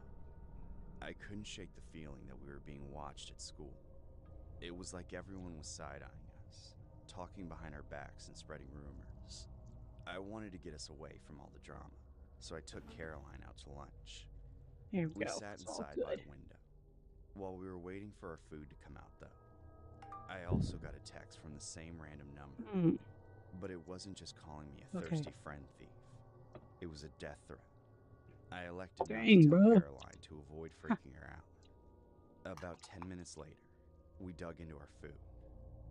That's when I noticed over her shoulder that a sketchy-looking figure on a bicycle had stopped outside the restaurant and was looking in. They were wearing Sorry. hats over their face, so I couldn't see who they were or if they were looking at us, but they gave me the creeps. Still, We're gonna do this I blue didn't one let Caroline first. know about it. It's I like wanted to bluish keep her in good purple. spirits. Later, we went to see a movie. Just some cheesy chick flick rom-com. We sat all the way in the back for privacy. But right before the movie started, Ooh. I spotted a lone individual Wow. enter the theater and sit down near the front. It was weird to see a single Yes. person in there, as everyone else had a date. It was too dark for me to see who they OMG. were, but something about them was familiar. Of course, Caroline proved to be quite distracting. We basically made out through the whole movie. When it was finished, I knew from the look in her eyes that it was finally time. I drove us to a nearby park. It was late, so nobody was in the parking lot. I parked and turned off the lights. I have a bad We feeling sat about in the this. back Like, he seat. about to get jumped or We something. started making out and taking off our clothes. I was psyched. I was finally going to lose my virginity. Then, out of nowhere, someone started pounding on the window like they were trying to smash it. They shined a bright flashlight into the car and screamed at us to come out. I thought we were being busted by the cops, so we quickly put on our clothes, then I opened the door. But it It's wasn't him, a ain't cop it? standing outside the door. It Who was is Caroline's he? cousin, Anthony. Why is he He there? pulled Like, me what? out of the car and started wailing on me. I fought back, but I didn't want to seriously hurt him. Caroline quickly Bro, pulled just us hurt him. apart and tried to get Anthony to calm down. But he was a wreck, screaming and sobbing with anger, saying I stole Okay, Caroline one from more him. layer. Suddenly, it made sense. He was the one following us and texting us threats because he loved Caroline. In that Really? kind of way. I tried to reason with Anthony, Wow. but almost as soon as I opened my mouth, he pulled out a knife and Ooh, threw that's it up to his throat. gorgeous. I quickly charged, I'm tackling gonna him do to the like, ground and pulling do the I really knife need from one more him. layer? He I don't struggled, know. but I was thankfully able to restrain him. Caroline I really called the don't. cops, who Baker acted him. Essentially, that means he sort of got arrested, but instead of being charged, he was placed in a facility for a few days until he was no longer a danger to himself or others. Anthony was later forced to transfer schools and live with another family member. After Good. that, things went back to Good normal. riddance, bro. Almost. Caroline and I still have a committed and passionate relationship, but the Anthony thing still looks over us sometimes. Oh, I bet. There's an unspoken rule up in the mountains that no matter who you are, friend, bitter rival, stranger, anyone, If you're ever in a pinch and come across another hunter's cabin, you're welcome to seek shelter there. Or maybe it's unspoken because there's hardly anyone to speak to in the winter months especially. 2, 1, You'd be hard-pressed to see another 0. soul for weeks, Let's do sometimes this even for a little months. bit longer. But that's the rule. You need it, you use it. No judgment. 10, No questions asked. 9, Just don't steal anything. 6. Now, I'm not a burly seasoned mountain man that flosses with 3, tree bark and never 2. shaves, but I do like to hunt. Okay, I that's often good. leave my small Alaskan village for weeks at a time and take to my hunting Wow. lodge up in the mountains. I'm a fairly It's cautious very guy, pretty. and I know the mountains can be traitorous, so when I leave prepared. I check the long-term forecasts and gather the necessary supplies, bring backups, and make sure I've got enough of everything that I need to survive at least a week longer than I plan on staying, just in case. I always believed that my precautions would protect me, but like a child security blanket, they were only a paper-thin illusion of safety. There's really no planning when Mother Nature decides she's in a mood. That's why I never expected to get caught in a blizzard this day. It had started out sunny and cold, but as the day progressed, a few clouds formed. By the time they had massed into a heavy cloud covering, I was already on my way back to my cabin, with a couple of hairs hanging over my shoulders. I'd named them dinner and breakfast. I was planning on eating breakfast for dinner and dinner for breakfast, if only to make myself laugh. It's the little things like that that keep solitude from turning into loneliness. The snowfall seemed to come out of nowhere, like someone had knocked an awning shut and all the snow collected on top had fallen all at once. Except it wasn't a single tidal wave of snow, it was a relentless, unending assault. Last I checked, the weather reports hadn't mentioned a blizzard, and yet a blizzard was what I found myself walking through. It got very dark, very fast, and I kicked Never myself for trust leaving my weathermen. flashlight back at my lodge. I'd planned on coming home long before nightfall, so I hadn't thought I needed it.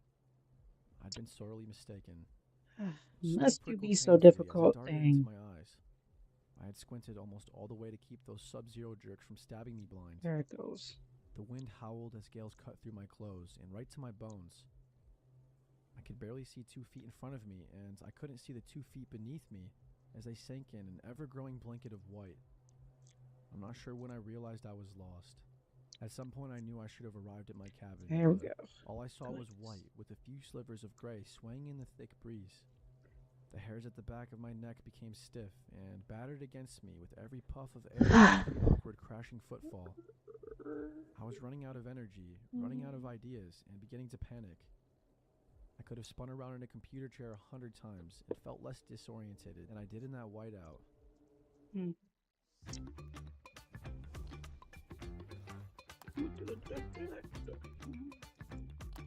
Get this next one in.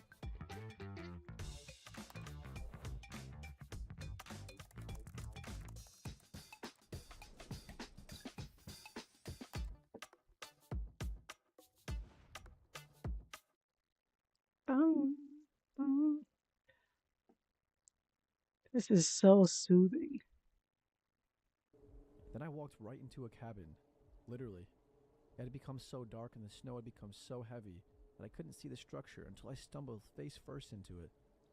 I held my hands against the wood so I wouldn't lose it in the storm and circled around until I found a door. I wasn't just in a pinch. This was life or death. In the unlikely event someone was inside, I knocked on the door and waited for an answer. Through the howling wind, I could have sworn I heard, "Come in." As I swung open the door and stepped inside, a small avalanche of snow tumbled in 2, with me. 1. I didn't This bother one's like a trying to kick it ballerina out pink. as I fought against the wind to close the door behind me. The relief was instantaneous. Without the air whipping at me, I'd put a stop to the timer ticking down to my freezing death. "Thanks," I whispered. I turned towards the inside of the cabin and tried to get my bearings, but all I saw was blackness, which meant I had no real way of gauging the size of the cabin. Yeah, I'd circled around it, but I'd been stumbling around, half blind, focused on trying to find a doorknob. So I had no idea what length of the cabin Do it 30 covered. seconds. I could have walked half of it. Secure. I could have circled around it 3 times without realizing it. Through the darkness, all I could see was the vague outline of someone sitting in the corner. 5, "Hey, you're a real 4, lifesaver," 3, I said. 2. He didn't 1. answer. I pawed around for a Okay. lighter, a lantern, a Ooh, that's matchbook, gorgeous. anything that might emit light, but all my fingertips touched were chains and the barrels of hunting It's rifles. very pretty. ballerina stopped pink. poking around when I felt an Okay. open bear trap. Wouldn't want to get my arm caught in one of those. It was safer to sit still and wait for daybreak. It occurred to me that the stranger might have been seeking refuge as well, so I started, keeping my tone light and I innocent. don't know if you can see that, but You the owner of this cabin? it's ballerina pink. The answer was more of a hiss than a word, but in that hiss, I heard a faint yes. And I their sat on cat the floor, eyes. let my hairs down beside me, and reached into my pack. Why I'd taken a sleeping bag with me and not a flashlight was beyond me.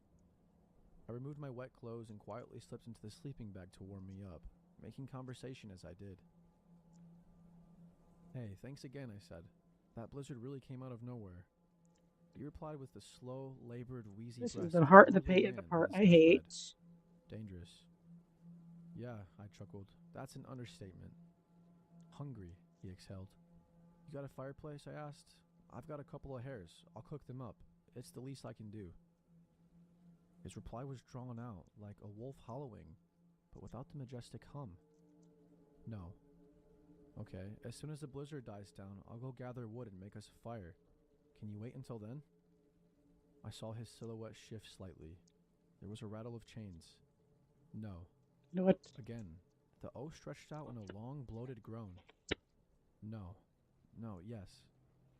The final no morphed strangely into a yes, like someone drastically changing to a much higher note on a flute, halfway through a breath.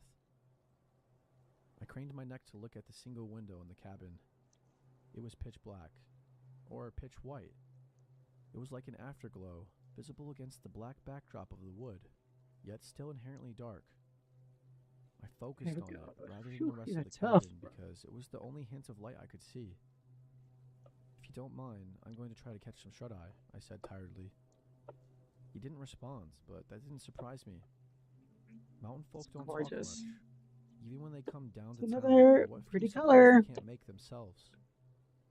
I shrugged it off and settled That in for the is night, but I felt nude something hard pink. against my side. Sighing, I That tossed was a my hairs little back a dark. bit farther and No, got no, comfortable. it matches. I was Yeah, exhausted, it so it matches. wasn't all that hard for me to drift off, despite the wind song Next playing one, outside hopefully the it's walls. dark red. I hugged myself in my sleeping bag and drifted off. I was awoken by a different sound. A weird snapping crunch that made me shoot up in my bed. Believing These the ones ceiling weren't was about to labeled, so I'm collapse just under going to the go weight of the off the snow, seat of I my braced pants and myself. guess. But as the sound came again, I realized it wasn't above me, but rather next to me, near my belongings. Sorry. The silhouette was gone from the Shit, corner, and bitches. I could hear his deep, raspy breaths accompanying the crunch. What the hell are you doing? I snapped. He retreated back to his corner with a rattling of chains. My adrenaline was pumping, and I wasn't even sure why. Something about the stranger put me in a state of near panic. My instincts were telling me to leave, Gonna but I do truly couldn't 30 afford it. seconds. Whatever this guy was up to, I was safer with him than I was out there in that blizzard. I grabbed my backpack and propped myself against the wall in a seated position, staring at the silhouette, expecting him to make a move. I kept myself awake and alert, never looking away, even as the howling wind slowly diminished in strength. Once or twice, I felt my head begin to dip and my eyes begin to shut, but every time I slipped, the faint rattle of chains snapped me back into consciousness. As the blizzard cleared and the sun slowly rose, light began to trickle into the cabin. The scene filtered through in tiny increments, with each layer uncovered by the sun, like a printer slowly spitting out the full picture one line at a time. I wasn't even in a cabin. I was in a large supply shed that was maybe 10 to 11 feet long and 7 to 8 feet Another wide. coat. There was no fireplace, which makes sense for a supply shed. Just for good There measure. were tools, traps, and rifles lining every wall. The silhouette in the corner slowly stopped being a silhouette and started being a distinct person. Skinny. No, actually gaunt. Pale. No, actually ghost white. Man. No, it was a corpse. I love this light here. It's I really was nice. gutted. He was dead. Not, oh shoot, I died overnight. Sorry about that, dead. Like long dead. Long, long, long dead. His body was all shriveled and mummified, if that's even the right word for it. He wasn't wrapped up in bandages or anything like that, but his skin was completely dehydrated and stiff like an unwrapped mummy. His hair was hanging from his head in unkempt strings. His teeth were poking out of his That shrunken sucks, lips, bro. with a wide gap where the top right canine should have been. There was a stain of age-old blood soaked in the wood beneath him. I followed it by gaze to its origin, his left foot, and the bear trap in which it had been gotten caught. There was an empty hook on the dang, wall bro. above him with a chain leading to the trap. Alright, It that was should long be enough good. for him to move around, but not enough for him to reach the front door, or the saw hanging above it. My best guess was the trap had fallen on its own while he was out, and at some point he'd done a supply run in the dark, and probably had gotta gotten be caught it. in his own trap. He probably died of thirst or something. Man, I'm that's telling you, he wasn't breathing, so and he wasn't unfortunate. moving.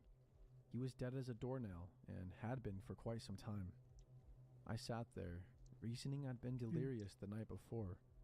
The fatigue, the dehydration, the disorientation caused by the blizzard, it made me imagine a voice. Those slow hissing sounds I thought were replies were just the wind outside.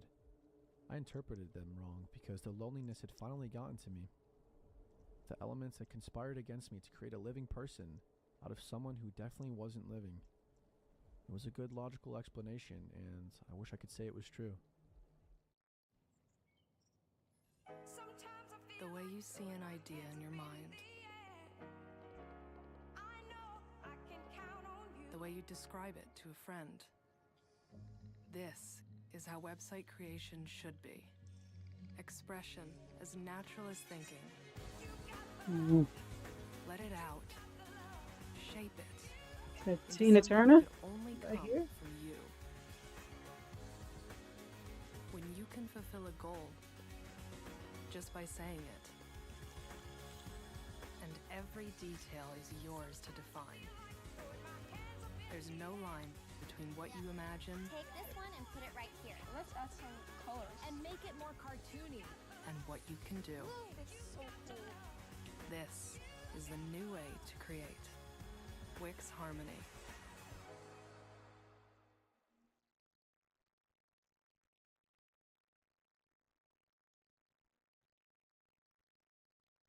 The AI Toolkit is live on Artlist. Every leading AI tool you need for video creation is now organized for you. Can you teach me? All that's missing is your story. Get all the latest image, video, and voiceover models in one clean experience, so you can focus on what Wow, really this is matters, so telling gummy. your story. Go to Artlist and start creating without limits. It's coming. It's coming. It's there. And it's going. Damn. Whenever I visit my family for the holidays, it always makes me depressed and stunts my creativity. There it goes. Come on. I decided to take an artist retreat from the week before Thanksgiving through the second week of January. It was a great excuse to avoid At least family. made it a little It easier gave me to time draw. to do a couple larger Gee paintings whiz. I've been wanting to start. I found a small cabin way up in the mountains, right on a beautiful lake, far from the worries of civilization.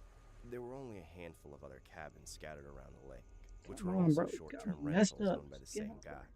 I made a deal with him and got a good rate Doing for the an most. extended stay. The first month was amazing. I isolated myself in the cabin and made a lot of progress on my paintings. Whenever I needed fresh air, I worked hard for would that. walk around the lake or hike through the trails in the area. I ran into the people staying in the other cabins a handful of times, which was a nice bit of human contact Okay. without taking away from my focus. After New Year's, though, no new guests came. By the 3rd of January, I was totally alone, or at least as far as Ooh, I could another tell. pretty red. There were 10 days left on my reservation. This is That a was very the completion of vicious my last painting. I started to slow down and spent more time outside. Knowing I was alone made everything more eerie. I I'm would come nervous to to learn do the this. wilderness had more in store I'm for gonna me actually than I start was doing my ready for. nails. I came back from an all-day hike. This is to like a see wine tracks around red. the Oh, cabin. that's gorgeous. It hadn't snowed while I was hiking, so I first thought they were my own footprints. But when I looked closer, I couldn't remember walking where they were. The tracks came from the woods to the east, circled around the cabin, and then seemingly doubled back. I entered a trail heading west. The sun was setting and storm clouds were approaching, making it too dark for me to get a detailed look at the tracks. They were big enough to be humans, but for all I knew, they could have been from a wolf or a bear. Nonetheless, I That's followed the creepy, bro. tracks until they disappeared into the woods. I didn't dare go any further. Entering the woods with no trail that close to sundown would have been a death sentence for me. All I could do was look around and peer into the forest, looking and listening for signs of life, but there were none that I could see. I became uneased, now more conscious of the dangers of my isolation. I was alone for miles, with no car, and only spotty cell service. I figured it was best I go inside. I got a fire going in the furnace and warmed up. By the time the sun was gone, the snow had shown up in full force. It wasn't the first snowstorm I had weathered in the cabin, so I knew I would be fine, but it still kept me on edge. At some point, I heard a noise from outside, like something had fallen over in the storm. I went to the window I heard it from and looked outside. I couldn't see for more than 4 feet, but there was an impression in the snow. It was a couple feet wide and about a foot deep. In my head, I could see that a wolf had been sleeping there, slowly being buried in the snowfall until it got up, leaving that hole. My blood pressure spiked. I felt as though I was being stalked like prey. I looked out the other windows, but all I could see were more tracks around the cabin. They were fresh, but the snow was quickly filling them in, making it impossible for me to tell what could have made them. All I could do was close the blinds and stay inside. I felt trapped. I wasn't enjoying my artist retreat anymore. I kept myself distracted until I could get into bed, but I couldn't sleep. I just laid there, listening to the storm. That's when I heard another noise. Oh, this lamp is about to die, though. I listened until it stopped. Then I got up and went over to the door to look out the window. By the time I got there, whatever it was had left. I no longer felt safe. I stayed up for the rest of the night, paranoid, listening for danger. I was up all the way to dawn. When I finally stepped out to investigate under sunlight, danger! There were no tracks, no signs of any animals or people, just mounds of snow over everything. I went around the cabin, searching for any signs that someone or something had tried to get inside, but all I found was one little scratch in the logs on the eastern side. I leaned down to inspect it, and discovered it was actually some sort of carving, a symbol, but I didn't know what it meant. Just then, a gust of wind blew at my back, making me turn around on instinct. I gazed through the trees intently, wanting and not wanting to see something at the same time. After about a minute, I was about to give up, but then I finally saw it. There was a face staring back at me. Oh, a wild heck face, no. with the face of a man, hairy and rugged, with no expression whatsoever. The rest of his body seemed completely camouflaged. Once I wipe it down, stared you at can it also until get to my see the blood color ran cold. clearly. Then, I slowly backed away and returned to the cabin. I immediately made arrangements to leave early, calling for a ride and packing up all of my things. I called the property owner and told them what I saw, but they had never heard of anyone ever being there except him and his guests. I had to wait all day in crippling fear until my ride finally came, just before sundown. I don't know who or what I saw that day, but I don't think I would have lived through the night if I had stayed. No research revealed anything helpful about that area, but I believe there's some kind of reclusive, unknown tribe of people living in those mountains. I think I overstayed my welcome and was marked for removal. Well, at least you got out. Imagine being able to build an app with your name on it, just by thinking about it. Meet Base 44, a complete AI creation platform. Describe what you want, and watch it take shape. You can plan, customize, and expand in any direction. From tools built for one, to platforms ready for many. From passion projects to enterprise-grade systems. Everything is built in and ready to launch. It's a new world of creation, where you can go as far as your imagination takes you. Can you imagine it? Let's make your dream a reality right now.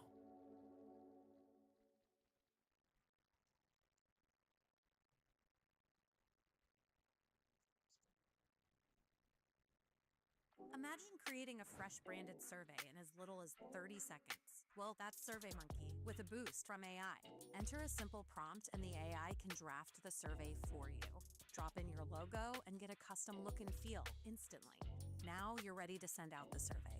AI gets to work uncovering insights, highlighting the trends and themes you might otherwise miss. One more. Want to know more? Just ask. With SurveyMonkey, This lamp's say about goodbye to go out. guesswork. Get real answers from humans and real insights from AI.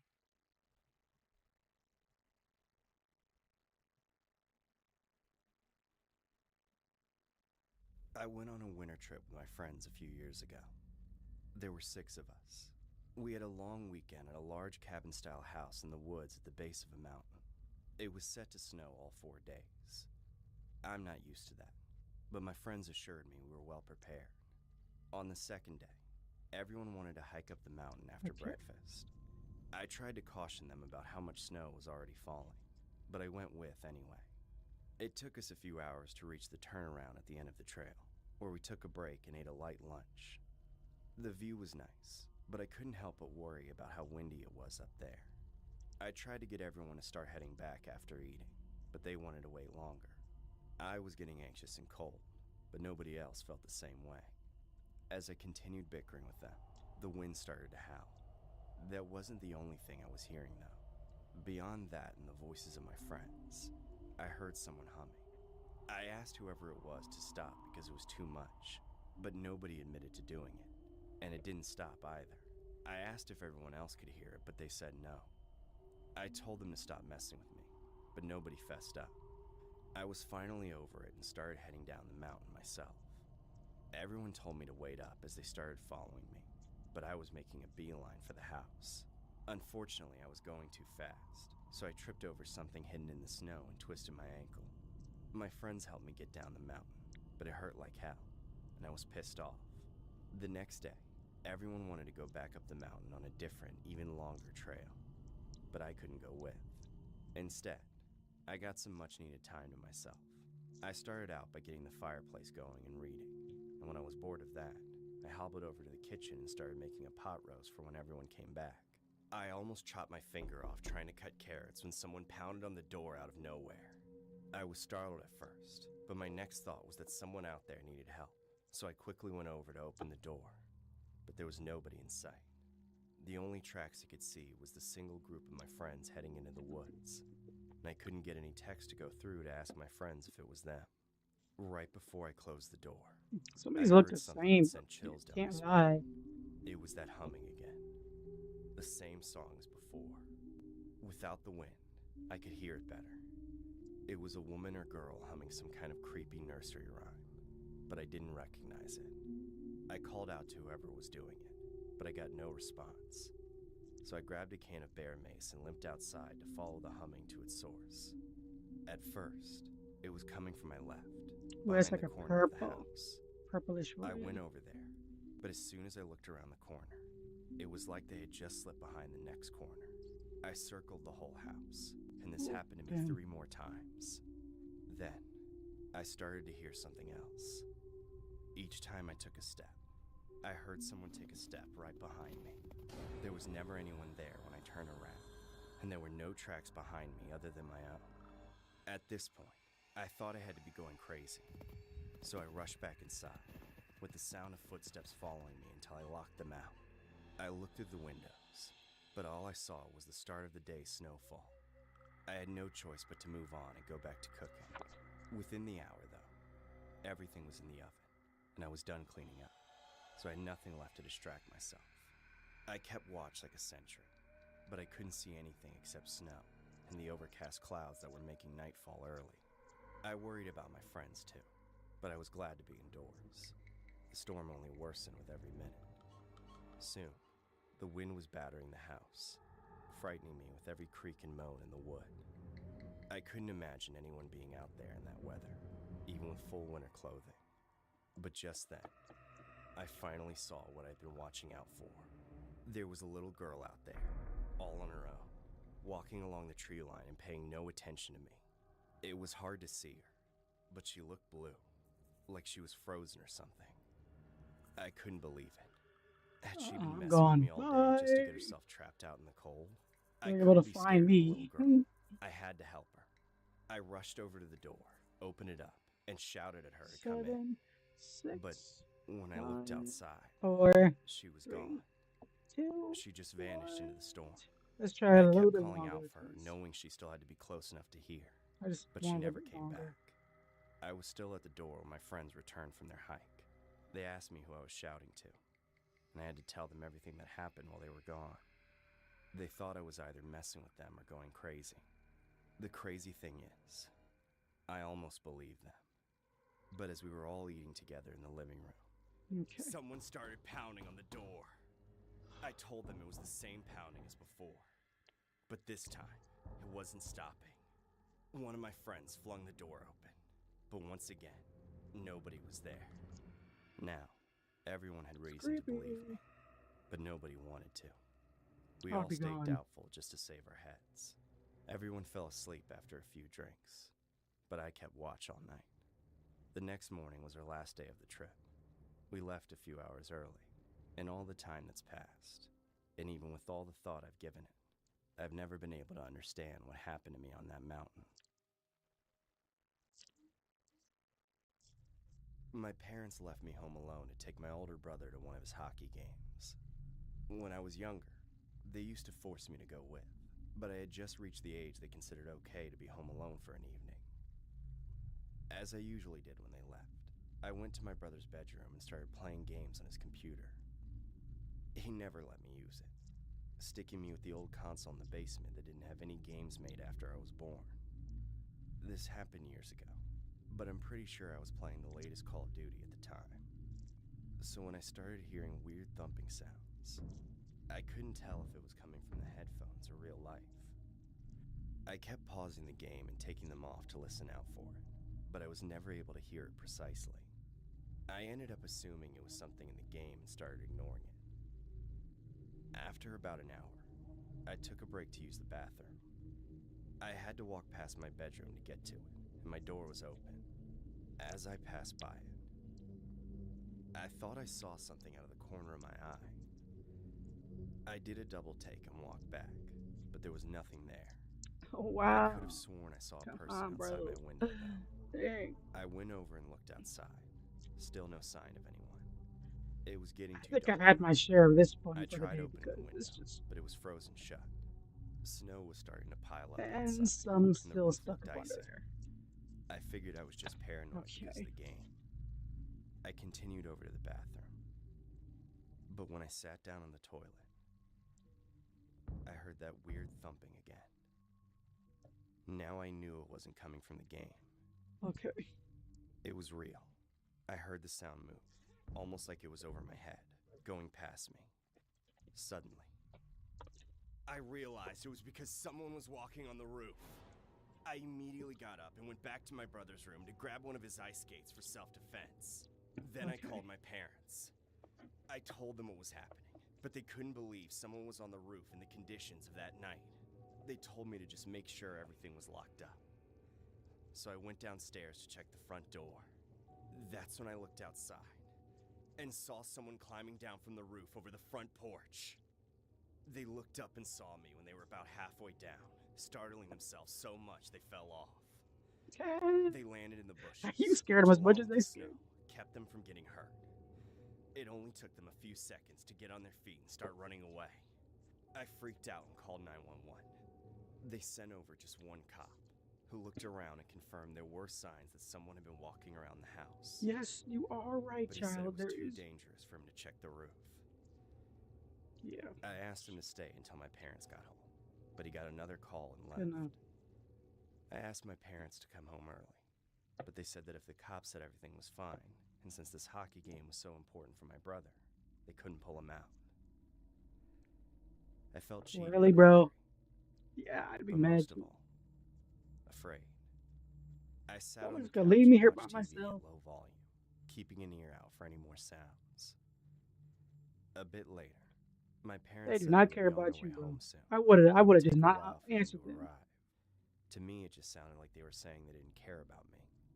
That's what it sounds like to me, That's too. about the time I heard another noise. I located it, seemingly coming from behind the basement door. I opened it up, making the sound clear. Something was scraping down there, but I was almost too scared to check. I No, forced I'd have been myself out to the turn on door. the light and go down. On the basement floor, I looked to my left and saw through one of the windows that someone was digging through the snow. Before I knew it, they had cleared all the snow around the window.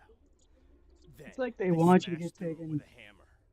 I screamed and ran upstairs, locking the basement door. I called the police again, but it only took seconds before the intruder started pounding on the door. When they It's like realized maybe it your was parents locked, know he they was started about to breaking get you. through it with Like, the hammer. They soon pried open a hole big enough to look through. here's I could Johnny. see their eyes, No, but a let me mask stop. covered the rest of their face. I You ran know, that's away, exactly what. pleading for the Here's operator to Johnny. send more cops. I went into the garage, grabbed my mother's spare key, then jumped into her car and locked myself inside, hiding under the clutter on the floor. I was sobbing and begging, trying to be as quiet as possible, until they finally said they were sending someone. I waited in terror. Almost all these for 10 these minutes. reds look the same to me. I don't know if the intruder ever went into the garage or not. I stayed on the phone with 911 the entire time, until they told me to open the garage door for the cops outside. I practically The ran colors are into so their subtle, arms. like, but They said they had searched outside the house and saw the broken window. Then one of them stayed with me while the others went inside. two of They them look didn't find exactly the anyone. same, but one looks a little There bit was a trail cherry of or melted red. snow leading up from the basement all the way to my Okay, bedroom. let's see. When my parents got home, the cops were still there. This one. They looked so embarrassed. They apologized for not taking me more seriously.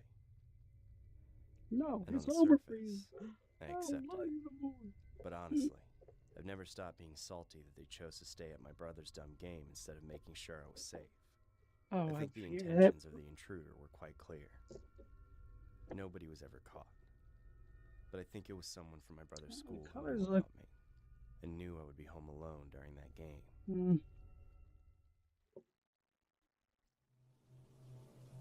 I'm a 21-year-old female, and this story took place when I was around 11. Two of them I could tell they're, you know, they're fire, but these two look exactly the same.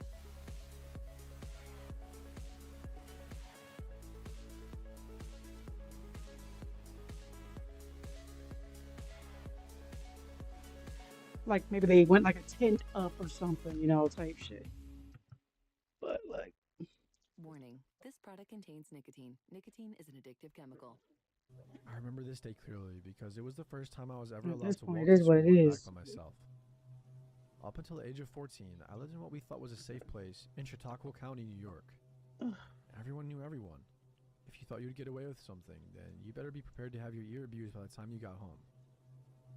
There was this one day, though. It was a cold winter day, and school unfortunately was still open, so all the neighborhood kids had to walk through knee-high inches of snow just to get to school. It took me longer to leave the house, as I was used to walking with my older sister to school, since she knew the routes better than me. I always used to make fun of her for being paranoid and taking a different route every day from school, but I learned that was what saved my life. As I was waiting by the door to leave, my mom came up to me and told me that I should ride with her to drop me off, because my sister was too sick to go today. Being a brat, I These made a all big look deal the about same walking to me. by I'm so myself mad. because Like, I'm almost 12 years old, and all my these friends' two look parents let exactly me the walk alone. same. She looked at me for a long Look at that. while, and then They told me look to make sure I exactly paid the attention same to to me. cars. I got hit by a car and almost died when I was 9, so the worry that showed on her face was well warranted. I hurriedly nodded and headed out the door to go to school.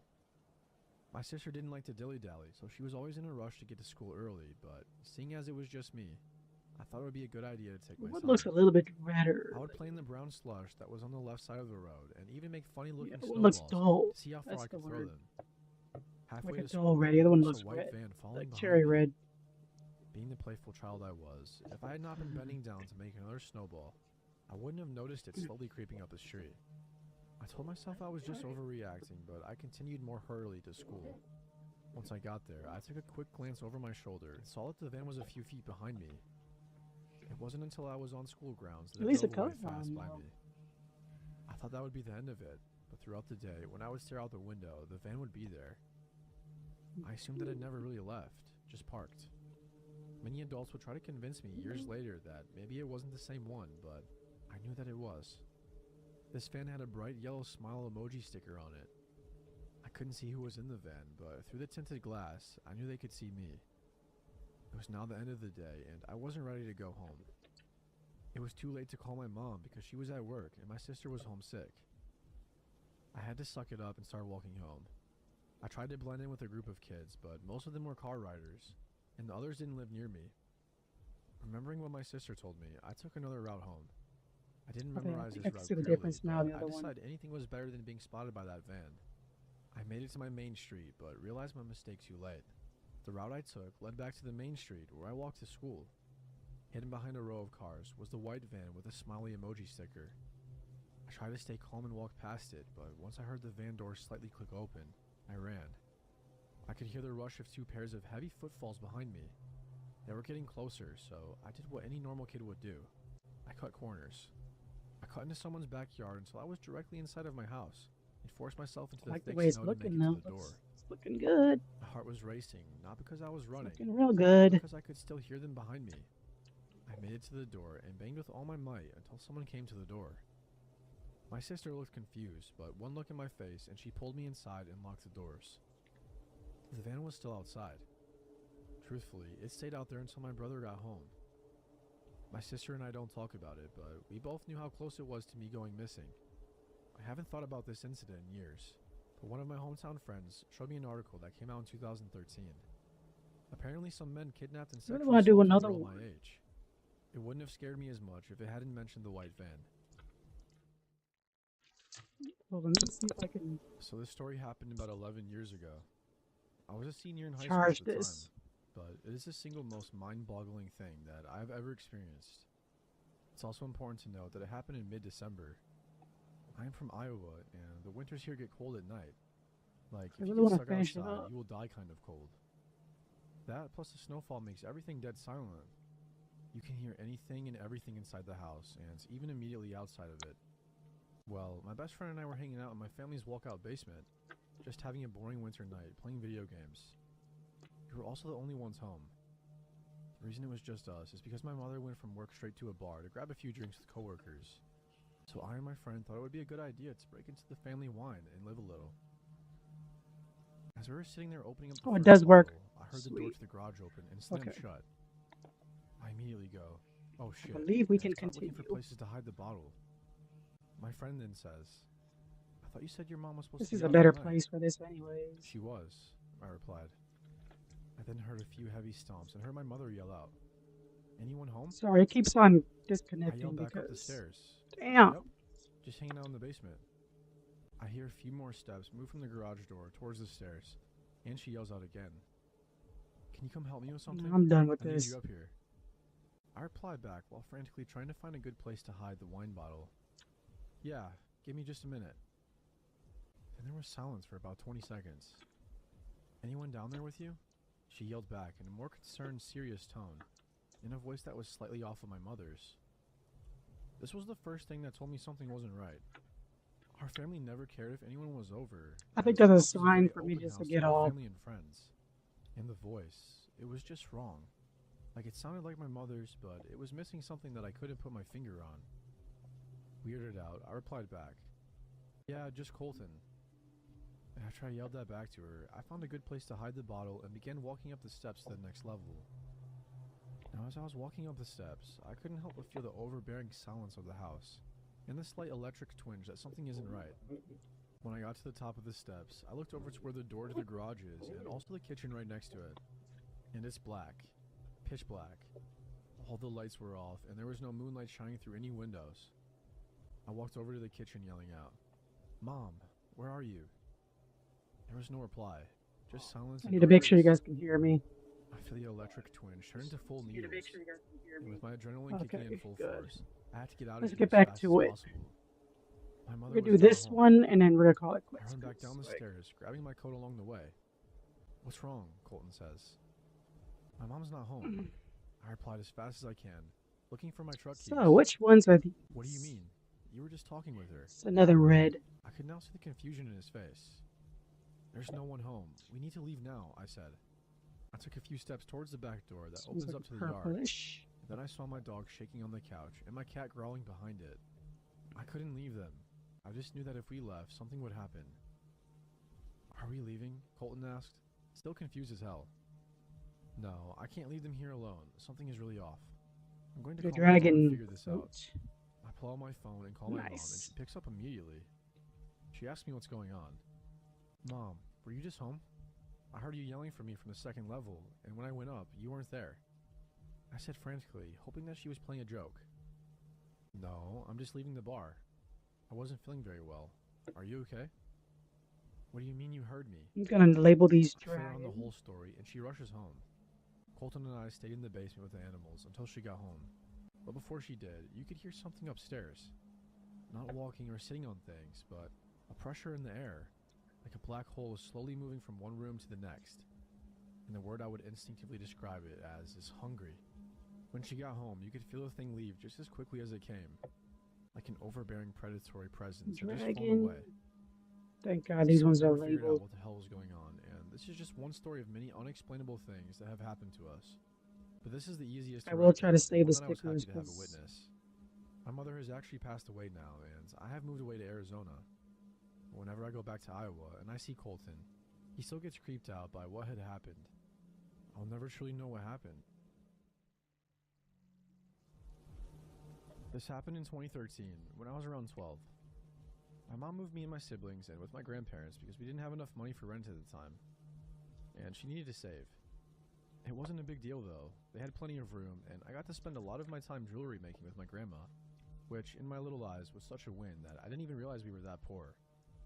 It was our little pastime after school, and one of my favorite parts was the trips we would take to Michael's to get beads and materials occasionally. Michael's, for those of you who are unfamiliar, is a craft store similar to Hobby Lobby. And walking Okay. around in it is a little girl's dream when it comes to DIY stuff.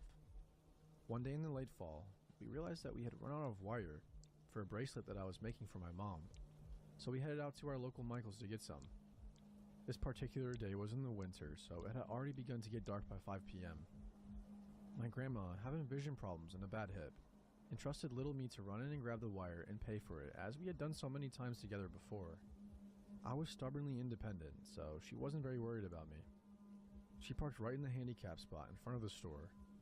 The sun was setting and the light from the big storefront windows illuminating her car behind me as I walked inside. As I was standing by the display at the front, entranced by some Christmas decor or something, a man walked in through the sliding doors. M08. I noticed him immediately. It was hard not to. He was tall. That's just a red. I think. I mean, I may have just been short. Probably in his mid-30s. with Regular dark all the hair, red. Wearing all black from head to toe. His clothes were a bit dirty, and I distinctly remember a big red D1 logo on his hoodie. He had his hands shoved in his pockets and walked briskly into the store, almost frantically. I just watched him. He made eye contact with me for a bit too long and then continued deeper into the store. I was immediately weirded out, but thought nothing else of it, and I went off to find the wire. I found my spool of wire, but getting distracted in the toy section was where I fucked up. That's when I noticed him start to follow me around, aisle to aisle. I would be browsing, and he would just appear at the other end, fake looking at stuff. He was muttering to himself constantly. You know, when someone says something out loud, expecting a response, but they aren't really directly looking at you like that. Yeah. As a kid, you don't really realize what's happening immediately, so I just awkwardly Right. walked away from him, each time pretending to not notice him. In my little brain, I reasoned that he wasn't following me, and I walked all the way across the store to the wedding aisle to look at some stuff I had seen when I first walked in. I figured there'd be no way he'd follow me there, but sure enough, while looking at the invitation cards, I get a spine-chilling feeling. I turn around, and there he is, right behind me, back to me, Like, doing what do something. you want? Messing with something in his pants. Doing something really vile to himself. I had never seen anything like boy. that, and the sunken eyes he looked at me with still haunt me to this day. It took me a minute Ew. to process what I had just seen, but once I did, I immediately booked it out of the store as fast as I could. Jumping into my grandma's car, she seemed startled by my sudden appearance, and asked what I got. I tried to explain what had just happened when I saw him appear in the sliding door in front of us, and the dread I felt in that moment was indescribable. He approached our car, obviously recognizing I was with my grandma, and knocked on her window. I hadn't been able to explain myself in time before she cracked the window and asked him if everything was okay. The man gestured to me with that same crazy stare and said something along the lines of, "She's a thief. She stole from the store." I was mortified, on top of everything That else he just liar. put me through. Thankfully, my grandma got the same vibes I did because she politely told him to back away and rolled the window up while locking the door. Thank He God. suddenly Jesus. yanked at the door handle, then swung both his arms up and started banging down hard on the car's roof, causing us both to jump and me to start crying. My grandma slammed on the reverse and peeled out of there. I've never seen her drive so fast. I don't remember much after that. Just the crying and holding a $17 spool of wire in my hands that I hadn't paid for. We called the police as soon as we got home, and luckily they immediately took it very seriously and requested the videotapes from Hopefully they got him. A few weeks later, my grandma told me that they had found him. They Oh, mostly good. left me out of the investigation, besides taking my statement. As to not traumatize me further, I guess. She got the dent in her car fixed, and that was that. It wasn't until a few years later that my mom finally told me what happened to him. It turns out, he already had 1 battery charge and 2 sexual assault charges on his record. One even being from a minor relative of his. Like his niece Oh or my something. goodness, wow. He had just gotten That's off work from the fucked up. gas station across the street, when he must have seen me walk into Michael's alone.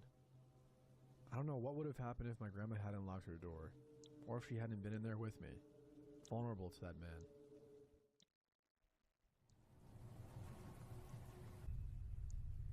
A few years ago, I was a girl in my freshman year of high school. I wanted to make some extra money aside from my job of babysitting, so I I looked can't wait to into actually start different using jobs. these, though. I found a job for cleaning houses, and it seemed like the best one for me because it was something that I could do, Okay. and it didn't require me to be 16 because I was just 14 years old at the time. I responded to the ad, and a man who said his name was Joe got back to me. Let's do it. He This asked is me our a little last bit about ones. myself, and after answering his questions, he said I could have the job. I was pretty excited to be earning the extra money, and a couple of days later, I started. Let's get out our The man gave me an 60s. address, and my mother dropped me off there. It was a pretty 1, normal-looking house 2, in a normal neighborhood. But when I got to 3, the front door, it had a 4, sign on it that said, "Go around back." 5. I went to the back 6. to see a man who I assumed was Joe. He came up and introduced himself to me. Then he told me that this was not the house I would be cleaning, and we walked about 3 blocks until we arrived at another house. This seemed kind of I'm weird to 16. me, but I just shrugged it off. He invited me inside and then started giving me instructions on what to clean. After he was done explaining things to me, he said he would be in his office and went downstairs. You know, this was like the I cleaned purplish for a little one. while, and everything was going well. Purplish red. I wanted to open a window to get some fresh air, but when I tried, the window was locked. Then I tried another one, and that was locked as well. I cleaned a little bit more, but I still wanted some fresh air, so I decided to step outside for a minute. But when I tried the front door, it seemed to be locked from the outside. Joe's office was downstairs, so I knocked on the door to the basement, but there was no answer. I tried the door and it was locked. I started to feel uncomfortable and thinking of all the possibilities that could be happening of why Joe kept the doors and windows locked. I tried my best not to think about it, but I couldn't get the bad thoughts out of my head. I didn't even care about the job anymore. I just wanted to do leave another at this layer. point. I walked all around the house trying to find an exit. The back door was also locked. I kept looking. I looked at one of the larger windows, but then I saw something. When I got closer, I could see that there was a tiny camera pointed at me. Then I heard the basement door open. Joe started calling my name. He asked me what I was doing. I couldn't find a place to hide quickly, so I decided to play dumb. I walked back over to Joe and said that I was just cleaning. He said in a nervous voice that it didn't seem like I was. He began to walk a little closer to me, and then he said I needed to come with him. As soon as he said that, I ran past him as fast as I could and into his basement. I shut the door and locked it. Then I ran downstairs. What I saw down there was 2 computer monitors on a desk with camera angles displaying every room in the house, including the bathroom. Then I heard a key There goes this turning one. the lock to the basement door. It's like I a ran wine into a red. bathroom downstairs and locked that door and called the police. I heard Joe coming down the stairs. Let me It didn't show take it a little long bit before longer. we got to the bathroom. He started pounding on the door. Luckily for me, he did not seem to have a key to this room, but I knew he would probably be capable of busting down the door. There was a window leading to outside at the top of the bathroom, so I stood on top of the toilet and tried to open it. This one was not locked. I climbed out of it as I heard Joe continuing to pound on the bathroom door. I got out and ran as fast as I could to a neighbor's house and banged on their door. An old lady answered and let me in when she saw how I was in a panic. We waited there for the police to show up, but unfortunately when they did, Joe was gone. I showed the Craigslist ad to the police and the text messages with Joe. They were able to track him down and catch him about a week later. I feel very lucky that I was able to escape his house.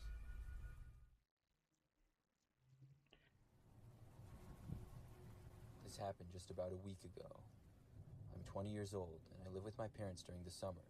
However, they went out of town for some of their friend's wedding and I wasn't invited. This was fine with me though because I didn't really know the people anyways, and it's kind of fun to have the whole house to myself. We have a split-level house, and my bedroom is at the front end of it. But on Friday night, I stayed up really late watching a movie in the living room. I like that TV better because it's much bigger than mine. The couch in the living room is also super comfortable, so I just decided to sleep there for the night. This is Anyways, really I woke up Saturday like morning, and it was difficult. still super dark in the house. In the living room, we had a sliding glass door that connects to the deck in the back.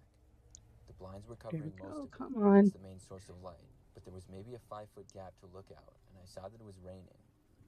I then looked at the clock, and it was almost 9:30 a.m. I was just sitting there on the couch and turned on the TV when all of a sudden I heard 2 knocks at the front door. They weren't really hard knocks, sort of I'm light. so grateful and for these immediately, things, my heart though. started pounding. I know it's not a big deal just to get knocks on the door, but we lived towards the end of a dead-end road, and our neighborhood was very quiet. It wasn't very big, and it was extremely rare for anybody to knock on our doors for any reason.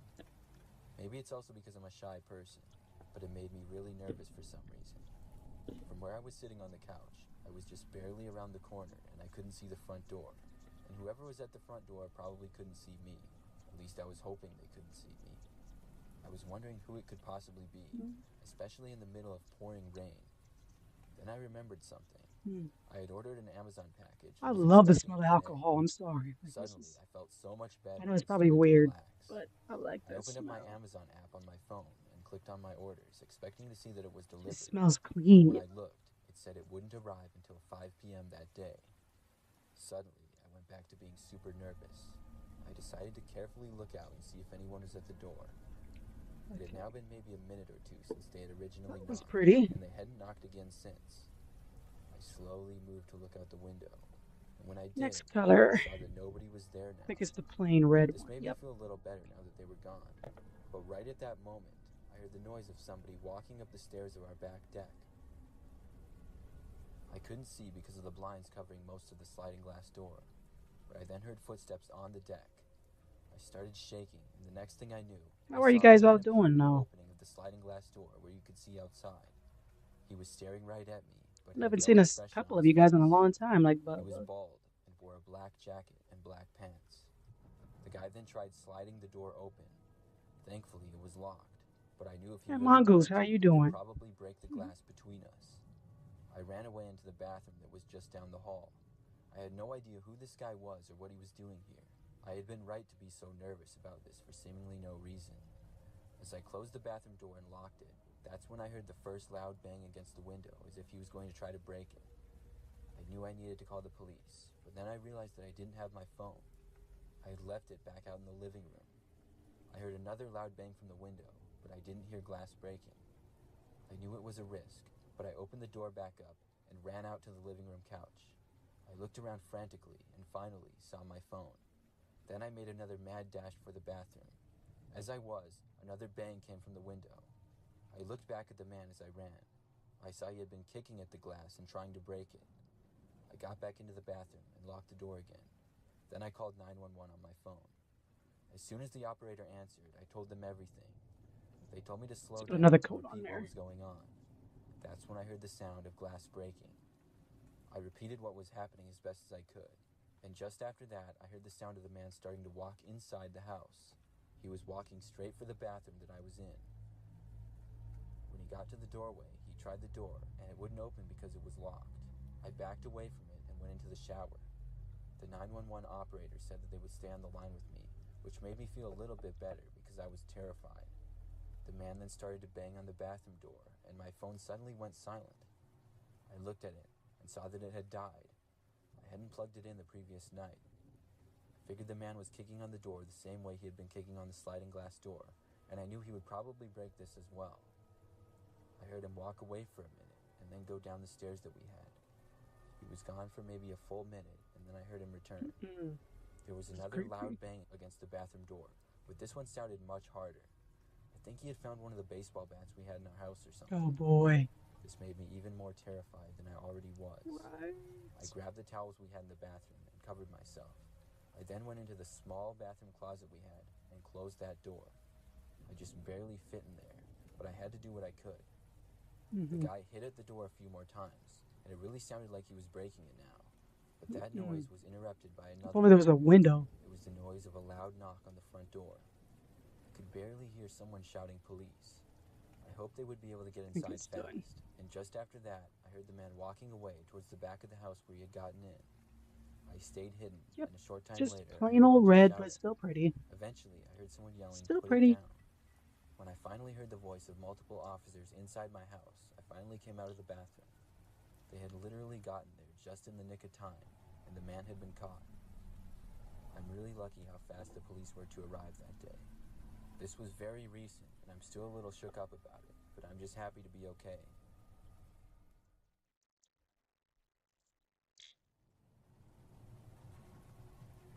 This happened a couple of months back when I was shopping at Home Depot. I went there to look at some power tools for some projects around the house that I've been putting off for a long time. I went there on a Friday night because I wanted to get some work done on Saturday. When I got to the store, it was quiet and not many other people were there. I went to the power tool section and looked at a few of them, and looked at some of the tools and their prices to compare. I was the only person in that area until a guy came into the aisle with me and started looking at something. He was at one end and I was at the other. I wasn't really paying attention to him, but I knew he was there, and after he was there for about 2 or 3 minutes, I would say, I saw him coming closer to me. I looked and he was approaching me. The man was really tall, probably 6'5", and wore a gray sweatshirt and ripped jeans. He looked pretty young and had a kind of ugly looking beard. He said hi to me, and I said hi back to the man. He then asked me if I could lend him some money. Wait a minute. I told the man sorry. No. And decided to walk away. Which one was I heard the guy this? curse under his breath, and Oh, I wait, went to another section of the store. Thank God. At least it was the regular It one. wasn't until I walked away that I Okay. realized I forgot the tools, and I hadn't There's even this figured out one. which ones I was going to buy yet. But I didn't That want to would turn have been around and go bad. back to the man because of our awkward encounter. I could decided tell the to walk difference away with the with some colors, but batteries, like, which I it would also have been needed, and then go difficult. back over and hope that the guy was gone by then. Okay, let's peel I this walked around off. looking for the batteries, which were at the far other end of the store. I got them, and as I was headed back, I saw the man once again. So almost He was off. walking in my direction now, and we made really awkward eye contact. Oh, as this I one walked came off past him. pretty I didn't know why the guy had asked me for money. easily. But why would I give some random guy at Home Depot money? It was just weird. I walked all the way back to the other end, into the power tools. I am got to my very original pleased aisle, and was there for about 30 seconds. that before came I off saw someone so enter the aisle easily. again. Out of the corner of my eye, I noticed it was the same man as before. I glanced over for a split second. I saw that he was just staring at me and shaking his head. There I we didn't know go. what this guy's It's problem pretty. was, and I did my best to ignore him. But I now realized he had probably followed me to the other end of the store and back. Maybe he was mad that I didn't give him money, but I wasn't going to let him intimidate me into giving him anything. I finally made up my mind. So a little chip on that one, but it's okay. Then I headed to the checkouts. As I walked over, so did the man. I was getting sort of annoyed now by this guy following me. I was kind of afraid that he might try to jump me when we got out into the Ooh. parking lot or something. This one is like The man a wasn't buying milky anything and had nothing in his hands. As I was checking out and paying for my items, purple. I saw him just standing behind the check lanes watching me. Now, there were two main doors in the store. One at one end, which was kind of the entrance, but you could actually go out of it as well. And another one near the check lanes that was supposed to be the exit. Gorgeous. Once I had paid and got my receipt, I started to walk over Okay, to the let's entrance as I cure was going to that. leave there because it was farther away from the man. I saw the man then start to head that way as well, and he sped up his walk and started to go way ahead of me. I thought maybe he was trying to beat me outside, so I changed my mind and and then turned around and suddenly went out to the other doors. This worked because I didn't see the man turn around, and it was better for me anyways because my car was parked on that side. I felt I had lost the man now, and walked out the doors and left. I got out to the parking lot, and thankfully didn't see the man at all, so I rushed to my car and got inside. I felt relieved to finally be safe and in my car. But as soon as I had just shut my door and looked in the rearview mirror to leave, there he Let me was. see how long it takes to He cure was standing these. directly behind my car and staring at me. He then yelled at me to get out of my car. I locked the heck doors no. and started the engine. That's when the man ran to my rear passenger's door and tried opening it. I quickly backed out and turned to the other direction. Right, I'm and going. sped away from there. I'm not sure what the man planned on doing. Winter I didn't who? have to find out. Winter what? And that's done. Yay! That's pretty. For a little background, I'm a female, and this took place when I was in high school. Do another It was layer. my sophomore year, and I would describe myself as a pretty average I student. feel like these are thick enough I that you had a don't good need group of two friends that I would layers. talk to at school and hang out with sometimes. I want to bring out the you know, At the the time this took place, true I was color not of dating this. anybody when Valentine's Day came. It was just another Yeah, day it's to me. But at my school, you could buy somebody a rose. Then it would get delivered to whoever you wanted it to during study hall by teachers' aides. Why It do was I remember popular that? for That guys at the school to get their getting girlfriends the roses. rose So delivered. on Valentine's Day that year, I obviously wasn't expecting one. In study hall, I was in Spanish class and just doing homework. I noticed a student enter our room holding several roses, and then she mentioned some names of other girls. They raised their hands and she gave them their roses. Then she said my name, and I was really surprised. I raised my hand and she gave me one of the roses. I had no idea who had got me a rose though. One of my friends that was in the class asked me who it was from, and I told her I didn't know. We started talking, thinking about who could have done it. I really wasn't aware of any guys that would do that. I sort of had a crush on this one guy that was on the football team, and we talked here and there, so I was kind of hoping that it was from him, but I didn't really think so. We weren't that close yet or anything. As the day went on, I was trying to figure out who sent Yeah, I'm me the curing it rose, for a but minute. I really Hopefully had that's no enough. answers. I talked with a Happy few Sunday, more of my everybody, by the friends, way. but none of them seemed to know anything either. Then I had my final class of the day, which was science. When it was over, I got back to my locker to get my things and go home.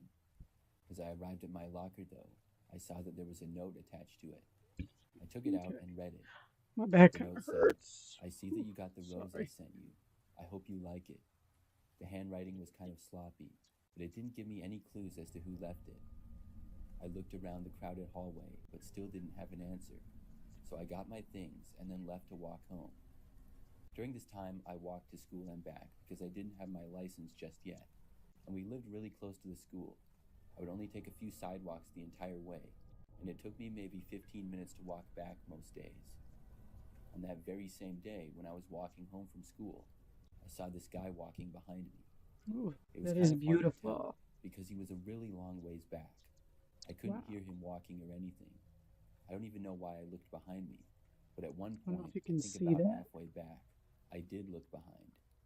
Those Normally, cat when I eyes are walked home so from school, beautiful. I was all by myself, so when I noticed the guy, it was a little bit unusual, but I still didn't think too much of it.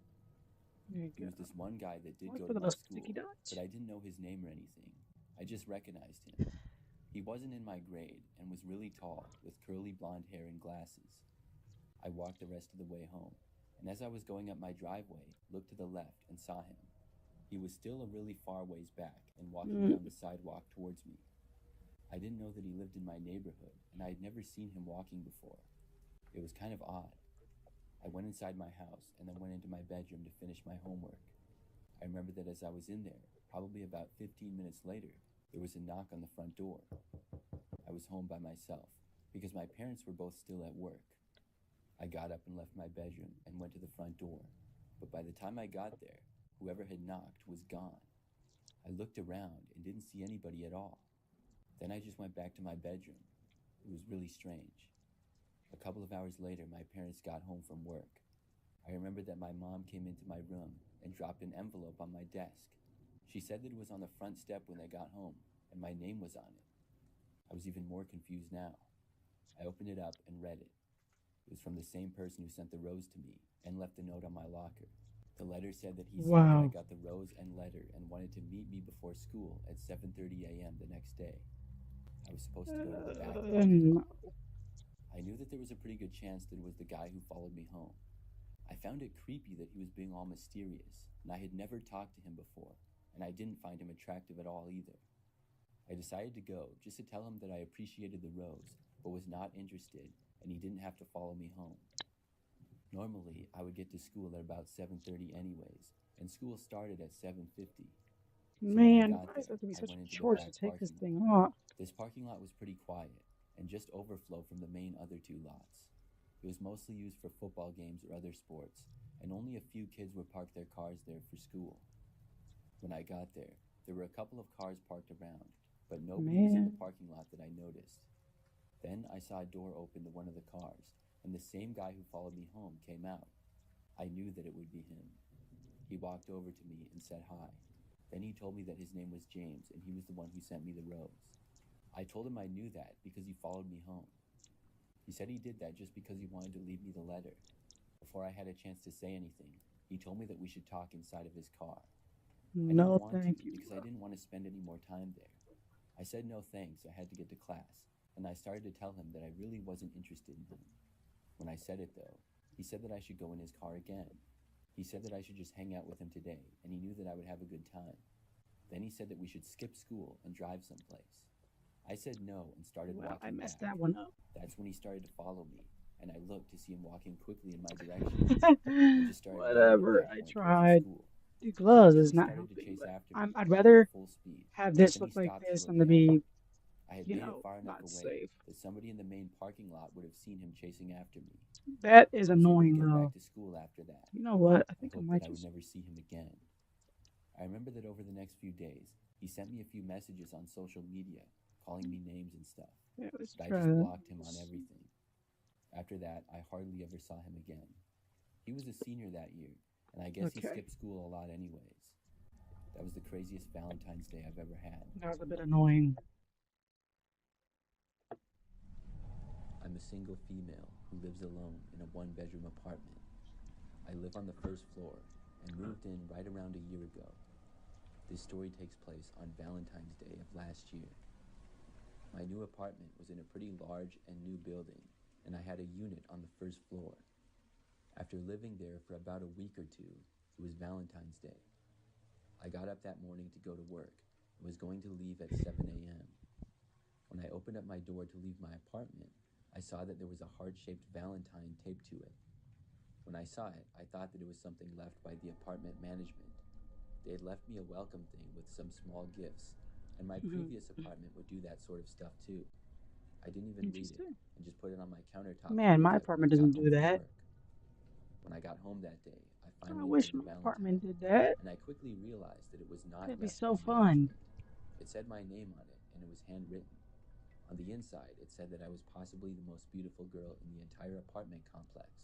The person then said they hoped we could spend next Valentine's Day together. I was really creeped out by this.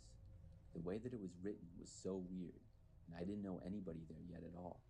I had barely spoke to Ooh, anybody in the thunder. hallways, so obviously I had no idea who did this, but clearly Okay. somebody had been watching me. Now, just mere hours later, I was in my kitchen and starting to cook. My kitchen is at the front of One my more apartment, layer. right by the door. When I'm at the As per counter, I usual. face the rest of my apartment, which is the living room and then the patio door at the other end. It was probably about 7 p.m. and dark outside. As I was standing at the counter, I suddenly noticed that a man was standing outside of my patio door and looking in. I didn't know who he was and had never seen him before. I ducked down behind the counter. When I looked up again several moments later, he was gone. I realized then that must be the guy who left me the Valentine, but I had never noticed him before. It made me wonder if he had been looking in my apartment windows previously, but I just didn't notice. I hope not. It was possible that he just saw me leaving to go to work or whatever, because there were numerous apartments that looked out to the parking lot where my car was. Either way, somebody here was being as creepy as they could possibly be. I thought about calling the police or reporting him, but I didn't even have a good description of the guy. I only saw him for like a second, and he was outside, so it wasn't very clear at all. He just appeared to got be a two more. Caucasian male about 6 feet tall and darkish colored hair. I sent an email to apartment management letting them know what happened. I didn't know what could be done about it though. For the rest of that night, everything was mostly fine. I had shut my curtains, obviously, and was now going to bed. But at that time, almost 11 p.m., I thought I heard the sound of my doorknob turning. I was in my bedroom, so I didn't hear it as well. I stopped what I was doing and listened. Then I heard a knock on the door. My heart started racing as soon as I heard it. I You knew know it's straight him, away who it bro. was. You already know it's I him. got my phone and was ready to call the police. Then I You should've quietly ended walked over there. to my door. I looked through the peephole to the other side, and when I did, I saw a man who certainly resembled the guy at my window. It's almost done. I called the police right then and there. Then I moved back into my bedroom to talk with them and say Okay. what the situation was. Ooh, About a minute later, that's the another guy pretty knocked color. again. This was followed by another knock Yay! about a minute after that. The police were on the way, and I hoped that they would get there fast. Cat The man eye. knocked once more, but this time I heard him yelling for help. I remember him asking if anybody was home and if they could please come to the door because he needed help. I knew that this was probably just his desperate attempt to try to get me to open up the door for him. After that, I didn't hear anything for a little while. I assumed that he left, but he didn't. He stayed there all the way until the police arrived several minutes after that. They spoke with the man and to me as well. I was really glad that the guy didn't run away. The man did not get arrested, but he did end up getting evicted from the apartment building, and he was also trespassed and not allowed to come back. And since that night, I haven't seen him.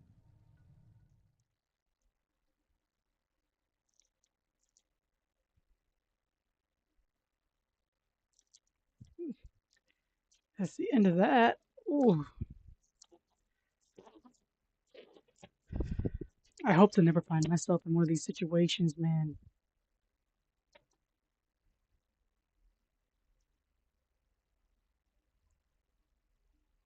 Karens versus kids. Yes, let's.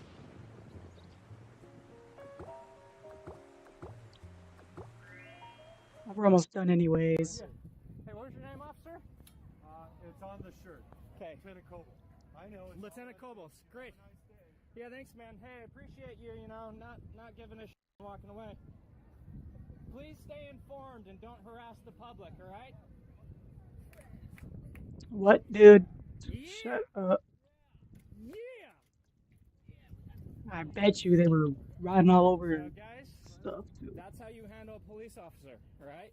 You don't let the cops tell you that you can't do what you know you can do, all right?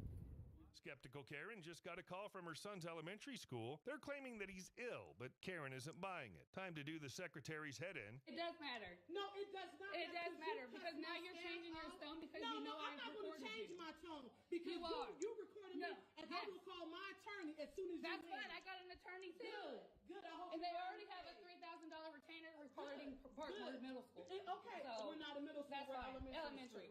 Whatever. But you always come up here getting Am I? upset with our staff. I'm You not cuss getting us upstairs. out. I haven't cussed nobody out You here. cussed out my pre-K staff. I did not. Now you just got smart with When her. did I cuss That out is your pre-K ridiculous. staff? When did I cuss them When out? that What did I happened with say? your student, that child at That your pre-K. student? When did I say that was cussing? You know, I'm not going to No, that's what I thought because you No, can't I don't verify care it. about this phone. I don't care about I your do phone not either. care. I don't. You think I Because care? guess what? You're sitting You on got my your phone, and there's nothing wrong with it. I don't care. I know you don't care. Because your child I know you don't This care. was a darker red, but it's like it's just a normal red. Okay, so when I asked if he did anything but throw up, he said no. That's what I thought. He threw up on the playground. He has no sick symptoms, and you're sitting here Bro. making me take him home. What, do you hate your kid that much that you don't want him home with you? He's not sick. Karen's trying to You steal threw up, you dumbass. Some people should not be. I wish you were a guy on that. Oh my god. Oh, you are so fucking tough. Oh my god. This is beautiful. Sorry about what Now, this is a wine red right I'm here. trying to be nice to you. You have a great day. Yo, whoa, whoa, whoa, whoa, whoa.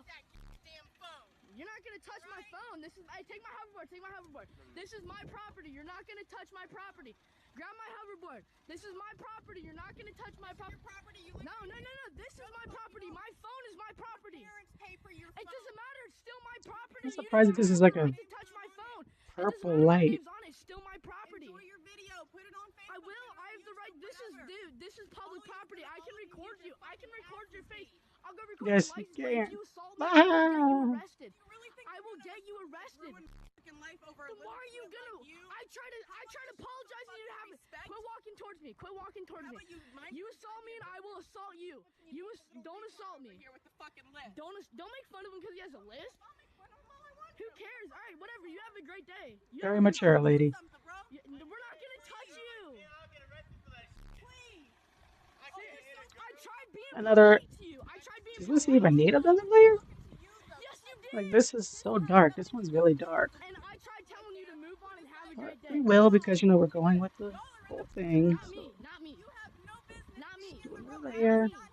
I just want to know when I do apply it, I can tell it will. Business coming towards me, threatening. They're not threatening me. You can't even keep your fucking mouth shut long enough. You have no fucking respect. I have no respect. Walking towards me. Keep walking towards me. Do something. Your parents do something. This smells like blood, bro. Assault me. I dare you. I will. Not gonna ruin my life. Do it exactly. You know. Like, dude, I'm not even gonna. You're not even worth my time. I'm not gonna cuss you out. I'm not gonna say anything. I tried being nice to you. I tried telling you just to move on. Let him. It doesn't matter. You don't know where I live. Oh, is that a threat? Is that a threat? Have fun. Is that a threat? Let me get this license plate. Let's get that license plate. Oh yeah, license plate. That's the. Did you get the license plate? She's trying to hit me with her car now. I think you just got that on video. I got that on video. You just tried hitting my. She wants so badly to be cool. Alright, I'm just gonna go to your parents' house, alright? You don't know where I live. It won't be hard to figure out. With that aloop, that jalopy that she got. Go ahead. Because I have a right to be in this neighborhood. They're my friends. I can walk wherever I want. This is public property. This is public property. You just tried hitting me with your car. You cannot do that. Yes, you did. I got it on video. 7 more seconds. I was right here and you put it in reverse and tried hitting me. 3, 2, And she's coming out of 1. the car. There we go. Oh, my back is kind of hurting. All I want. You're in public property. I have the right. No, you can't. This is public property. You need to learn your rights.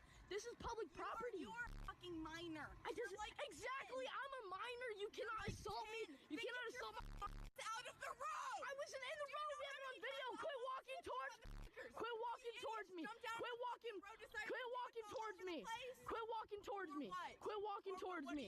I feel threatened right now. Leave me alone. I feel threatened. Leave me alone. Please leave me alone. Please leave me alone. You just tried hitting me with your car. That's assault.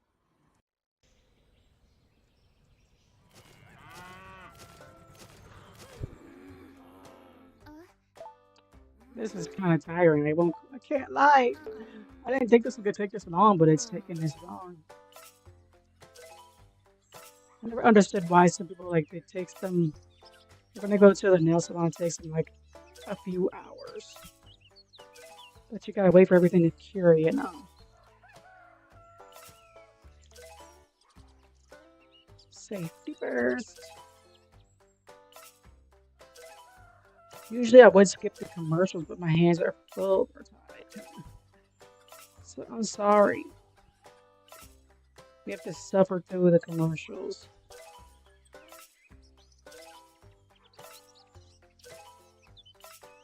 Come on.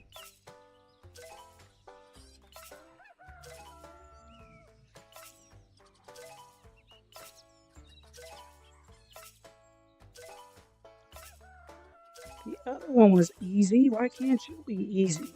Thank you. Goodness. Oop, I forgot to tie it down. There. Okay, one more. Then we're gonna call it quits.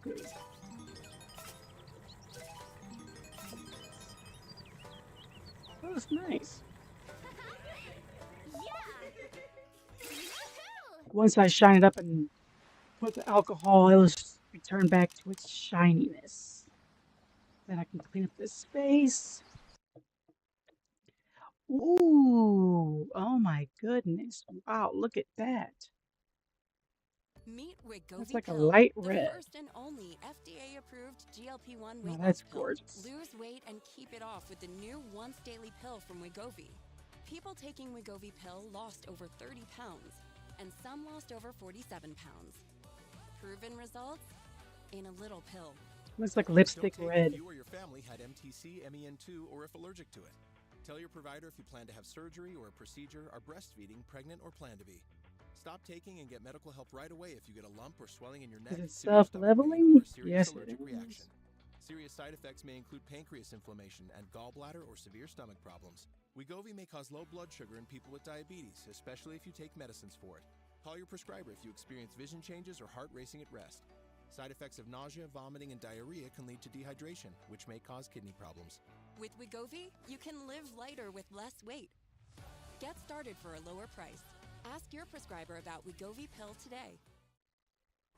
You're not as tough as you think you are. I know I'm What not you tough. have right I now know is I'm that not tough. phone. Exactly, and you're not gonna touch That's my all phone. you I'll put my have. phone in your face. You're not gonna assault me. You're not gonna You, walk I would towards throw me. that goddamn phone in the gutter. Do it. But how about you keep your ass out of the fucking road? Because I do not listen, have to listen, yield listen, to you. listen, listen, I don't have to listen to you. Listen, I don't have to listen to you. I don't listen, have to yield to listen. anyone. They both are childish if you ask If I me. hit you, know why. What's that? What's that? Good, you got my license plate. Yeah, because you just tried assaulting me. You realize you cut your car in reverse and went straight towards me. I have it on video of you going back and then coming straight towards me. When I came into the Oh really? I'm talking about 5 seconds ago when you were Okay. over right here and you cut in reverse and went straight towards Yep, me. definitely needs another coat. Yeah, we got all this on video. I'll have a great time. I'll have a great time. You know what it takes these days, man? Are you kidding me? What is wrong with people these days, dude? Manager Kevin is serving buckets of racism at the Cluckin' Chicken. This random girl is calling him out, so he's hiding behind the counter like the coward he is. So my parents and I Of decided to course. come eat at the Cluckin' Chicken in Pasadena on Colorado. And we came with really good attitude. We just came from a night market, so we're kind of hungry. And this is what it looks like. Cluckin' and there's Chicken. one cook, and he's absolutely nice. He's an angel sent from God above. And then there's a white teenager who's really rude. He was giving us attitude from the beginning, rolling his eyes. He came and moved the chair. We were sitting right there, and he decided to give attitude to my dad while we were just sitting there. We asked him for his name. He didn't want to give us his name. And then we were talking to the cook in Spanish, and he literally was like, "My name is Benito. So not are you just rude, but you're f***ing racist." And now he's hiding in the back because he's a little bitch. He's hiding behind there. I'd like to order. Can I get some help? Oh, está allá atrás, ¿verdad? Of course he's hiding. You're gonna hide now after you were racist and rude to my parents and I for no reason? You little daddy's boy? You're gonna hide? You can probably see him like right there. I don't know if y'all can see him. Oh, he's hiding. You are so, like, you're such a child. I can literally see you. Like, I can literally see you hiding. You're aware of that, right? Put that on for 6 more seconds just for good measure. 'Cause I can literally see you. I'm not provoking you. You're racist and you're rude. You're racist. You He said looks your like name he- was Benito. What's your name? Oh, okay. Right. Go hide. He's the manager. Okay, Mr. Manager. Yeah, okay, bye. This little girl is selling bottles of water in front of her house so that she can save enough money to go to Disney World. But Karen's getting in the way of her dreams. Let's see what she does. San Francisco 911. What's the exact location of emergency? I'm on the sidewalk. Hi, I'm having someone that does not have a vendor permit that's selling water across from the ballpark. This woman don't want to let a little girl sell some water. She calling police on an 8-year-old little girl. This woman on the phone with police about an 8-year-old girl she says was loudly selling water outside her apartment for hours. The child's mom confronting the caller. She comes out, demands the permit for my daughter. She said if we didn't give it to her, then she'd call the cops. So I said, okay, call the cops. And she did. The lady called the police on me because I didn't have a permit. Well, you can hide all you want. The whole world gonna see you, boo. Yeah, and illegally selling water without a permit? The woman on the phone, Allison Edel, tells ABC News she never spoke to the little girl, but says her building security guard first tried to get the girl and her mom to keep the noise down or move, saying she did phone the police, but not to report them. She simply wanted to know if what they were doing was legal. These two cousins are trying to enjoy their meal at this restaurant, but Karen's assuming that they're a couple and she's letting them know that it's wrong. Can you even spell the word tolerance, Karen? Go to church anywhere? Huh? Way to jump to conclusions. Mm-mm. You guys know how to get to heaven? Goodness. So unbearable. I don't know you guys at all. I know. I just see you guys. You guys aren't like girlfriends, are you? No, we're cousins. Okay, alright. Even if we was, what business of that is yours? Yeah, you're right.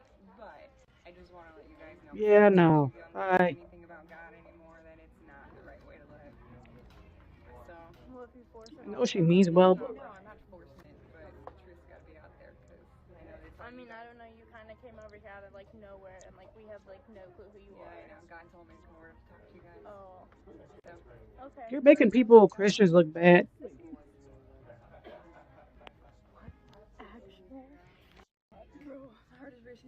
Neighbor Karen is parking her car in the street so the kids can't play. Now that's the definition of selfishness. Good, keep riding, guys. Keep riding, guys. This lady's literally moving her stuff so my kids can't play in the street. She's moving her cars. This lady's moving her cars in the street so my kids can't play. She's moving her cars in the street so my kids can't play. Ain't this something? Go ahead, guys. Keep riding. Keep riding. You good? Keep riding. You good? What are you doing? This lady's trying to run over me now. You see this? You see this? Where are you going? Where are you going? Where is she going? Where is she going? What's wrong with her? You have a problem. You have a. I'm really trying to improve my flexibility this year, so I asked ChatGPT. See, some of them to come help off me come up easy, with but a some few of them stretches I don't. can They do just every give me a day. hard time. They're super easy to incorporate before or after a workout or before bed, and it only takes me 10 minutes. That's a pretty red, though. I like that red. That looks like a bubbly red, like that's for sure. That's beautiful. Definitely like a jelly red. Welcome to Wix Harmony. Take the speed We of are AI done. and pixel level control. To go Yay! into a full website. And finally, these ones are all different color reds. Need a new Yay. page, section, or a Now let's restyle? sanitize Ask them. Aria, your personal AI agent. And boom, there it is. Flow naturally. So, Between generating and doing it yourself. This is the them new all. way to create Wix There goes the Harmony. shine back in them.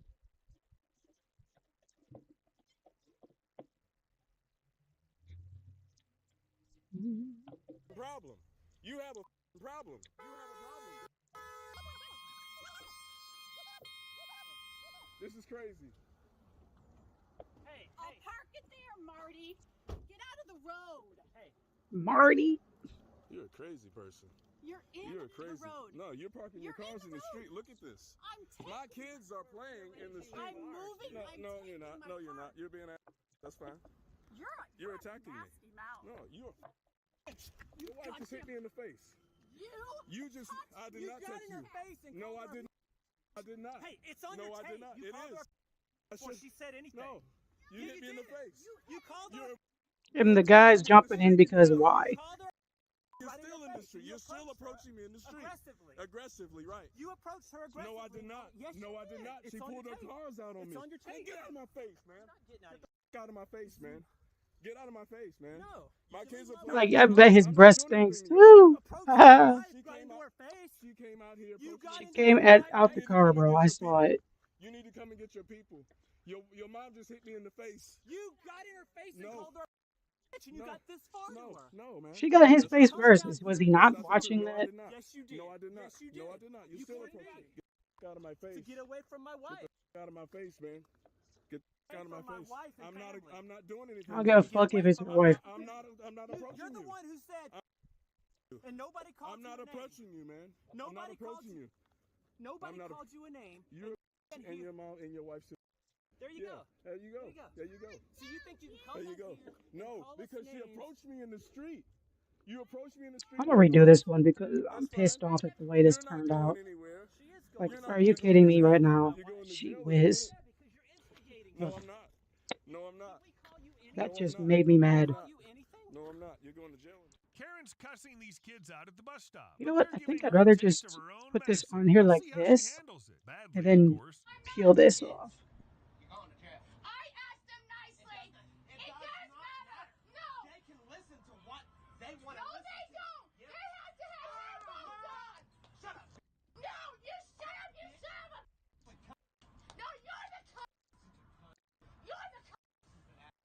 There we go. Yeah, I'm gonna start doing it that way from now on. That was painless. And I am all for painless. There we go, yes. There we go. You're a retard, lady.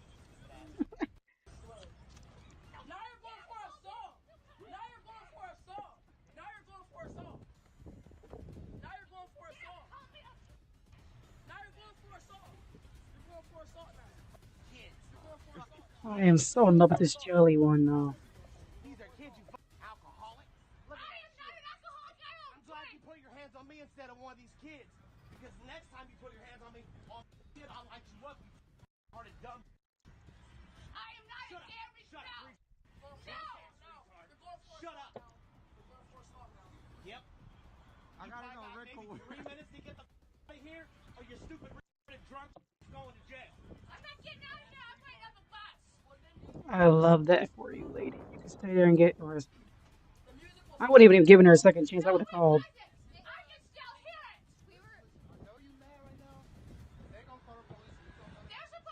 There we go. Now we just gotta sanitize everything and then we can call it quits. Luckily, this is like very cheap.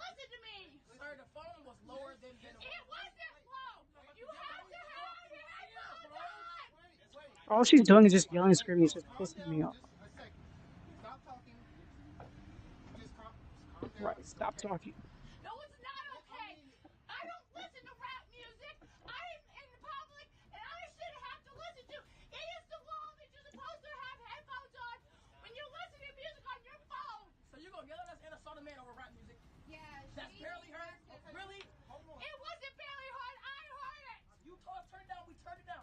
That's the first thing we did. It was Bully Kevin is yelling at the kids because they're fishing on his property. How are they supposed to know it's private property, Kevin? Couldn't you just ask nicely? Did your mummy never teach you to be polite? Gonna sanitize the lamp. Hey, shut up. I'm not your dad. Shut up. I don't want you fishing over here. Guess what? I'm gonna call I don't want you fishing over here. What is he hurting and what will the police do? Nobody's talking to you. Is that funny? Is it? You stupid dumb mother. What did you do to this guy, huh? Absolutely nothing. No. Hit that, so you were the one that came into my yard. But he got out. After you ran your mouth all the way down here, remember? Because I wouldn't run my mouth. Oh, of course you weren't. Of course you weren't. Freedom of speech, right? Freedom of speech, right? Hey, dumb. Guess what happens if you fall in that pond over there on my property? You fall in and drown. Guess what happens? That's on me. You're not Okay. Now, that's why I ran your dumb off. That's why you're over here and you're gonna throw. I'm gonna go wash my hands. I actually use Grammarly all the time And then to help me write everything should be emails to my good. team. They have pro features too, like sidebars. This allows me to highlight a section of my writing and review several options for how to improve it. This can make my long, blabbering email to my This has editors been fun. much more succinctly. I'm gonna go I put this also love the away. setting goals feature that allows me to tell Grammarly who I'm speaking to and what kind of tone I'm aiming for. These tools improve my efficiency, but also maintain my voice. Grammarly works where you work with integrations in over 500,000 apps. All right. and websites, allowing you to All right, stay in guys. the Let's Sign put this up and back up. upgrade to Grammarly Pro to level up Thanks for your staying with me to do my nail polishes today. There's a lot more where that came from. Play games. You can play unlocked. But I am just ready to call it quits. Play points. So the more you It's play, so pretty. the Wow. more you earn. I could stare at them all day. Go play on mobile and PC with Google Play Games. You know what? I didn't expect these to be that good. So I just didn't think it would show up that well, but it shows up really nicely. Really? How long do you think? Alright, I'm gonna go wash my hands and call it quits, guys.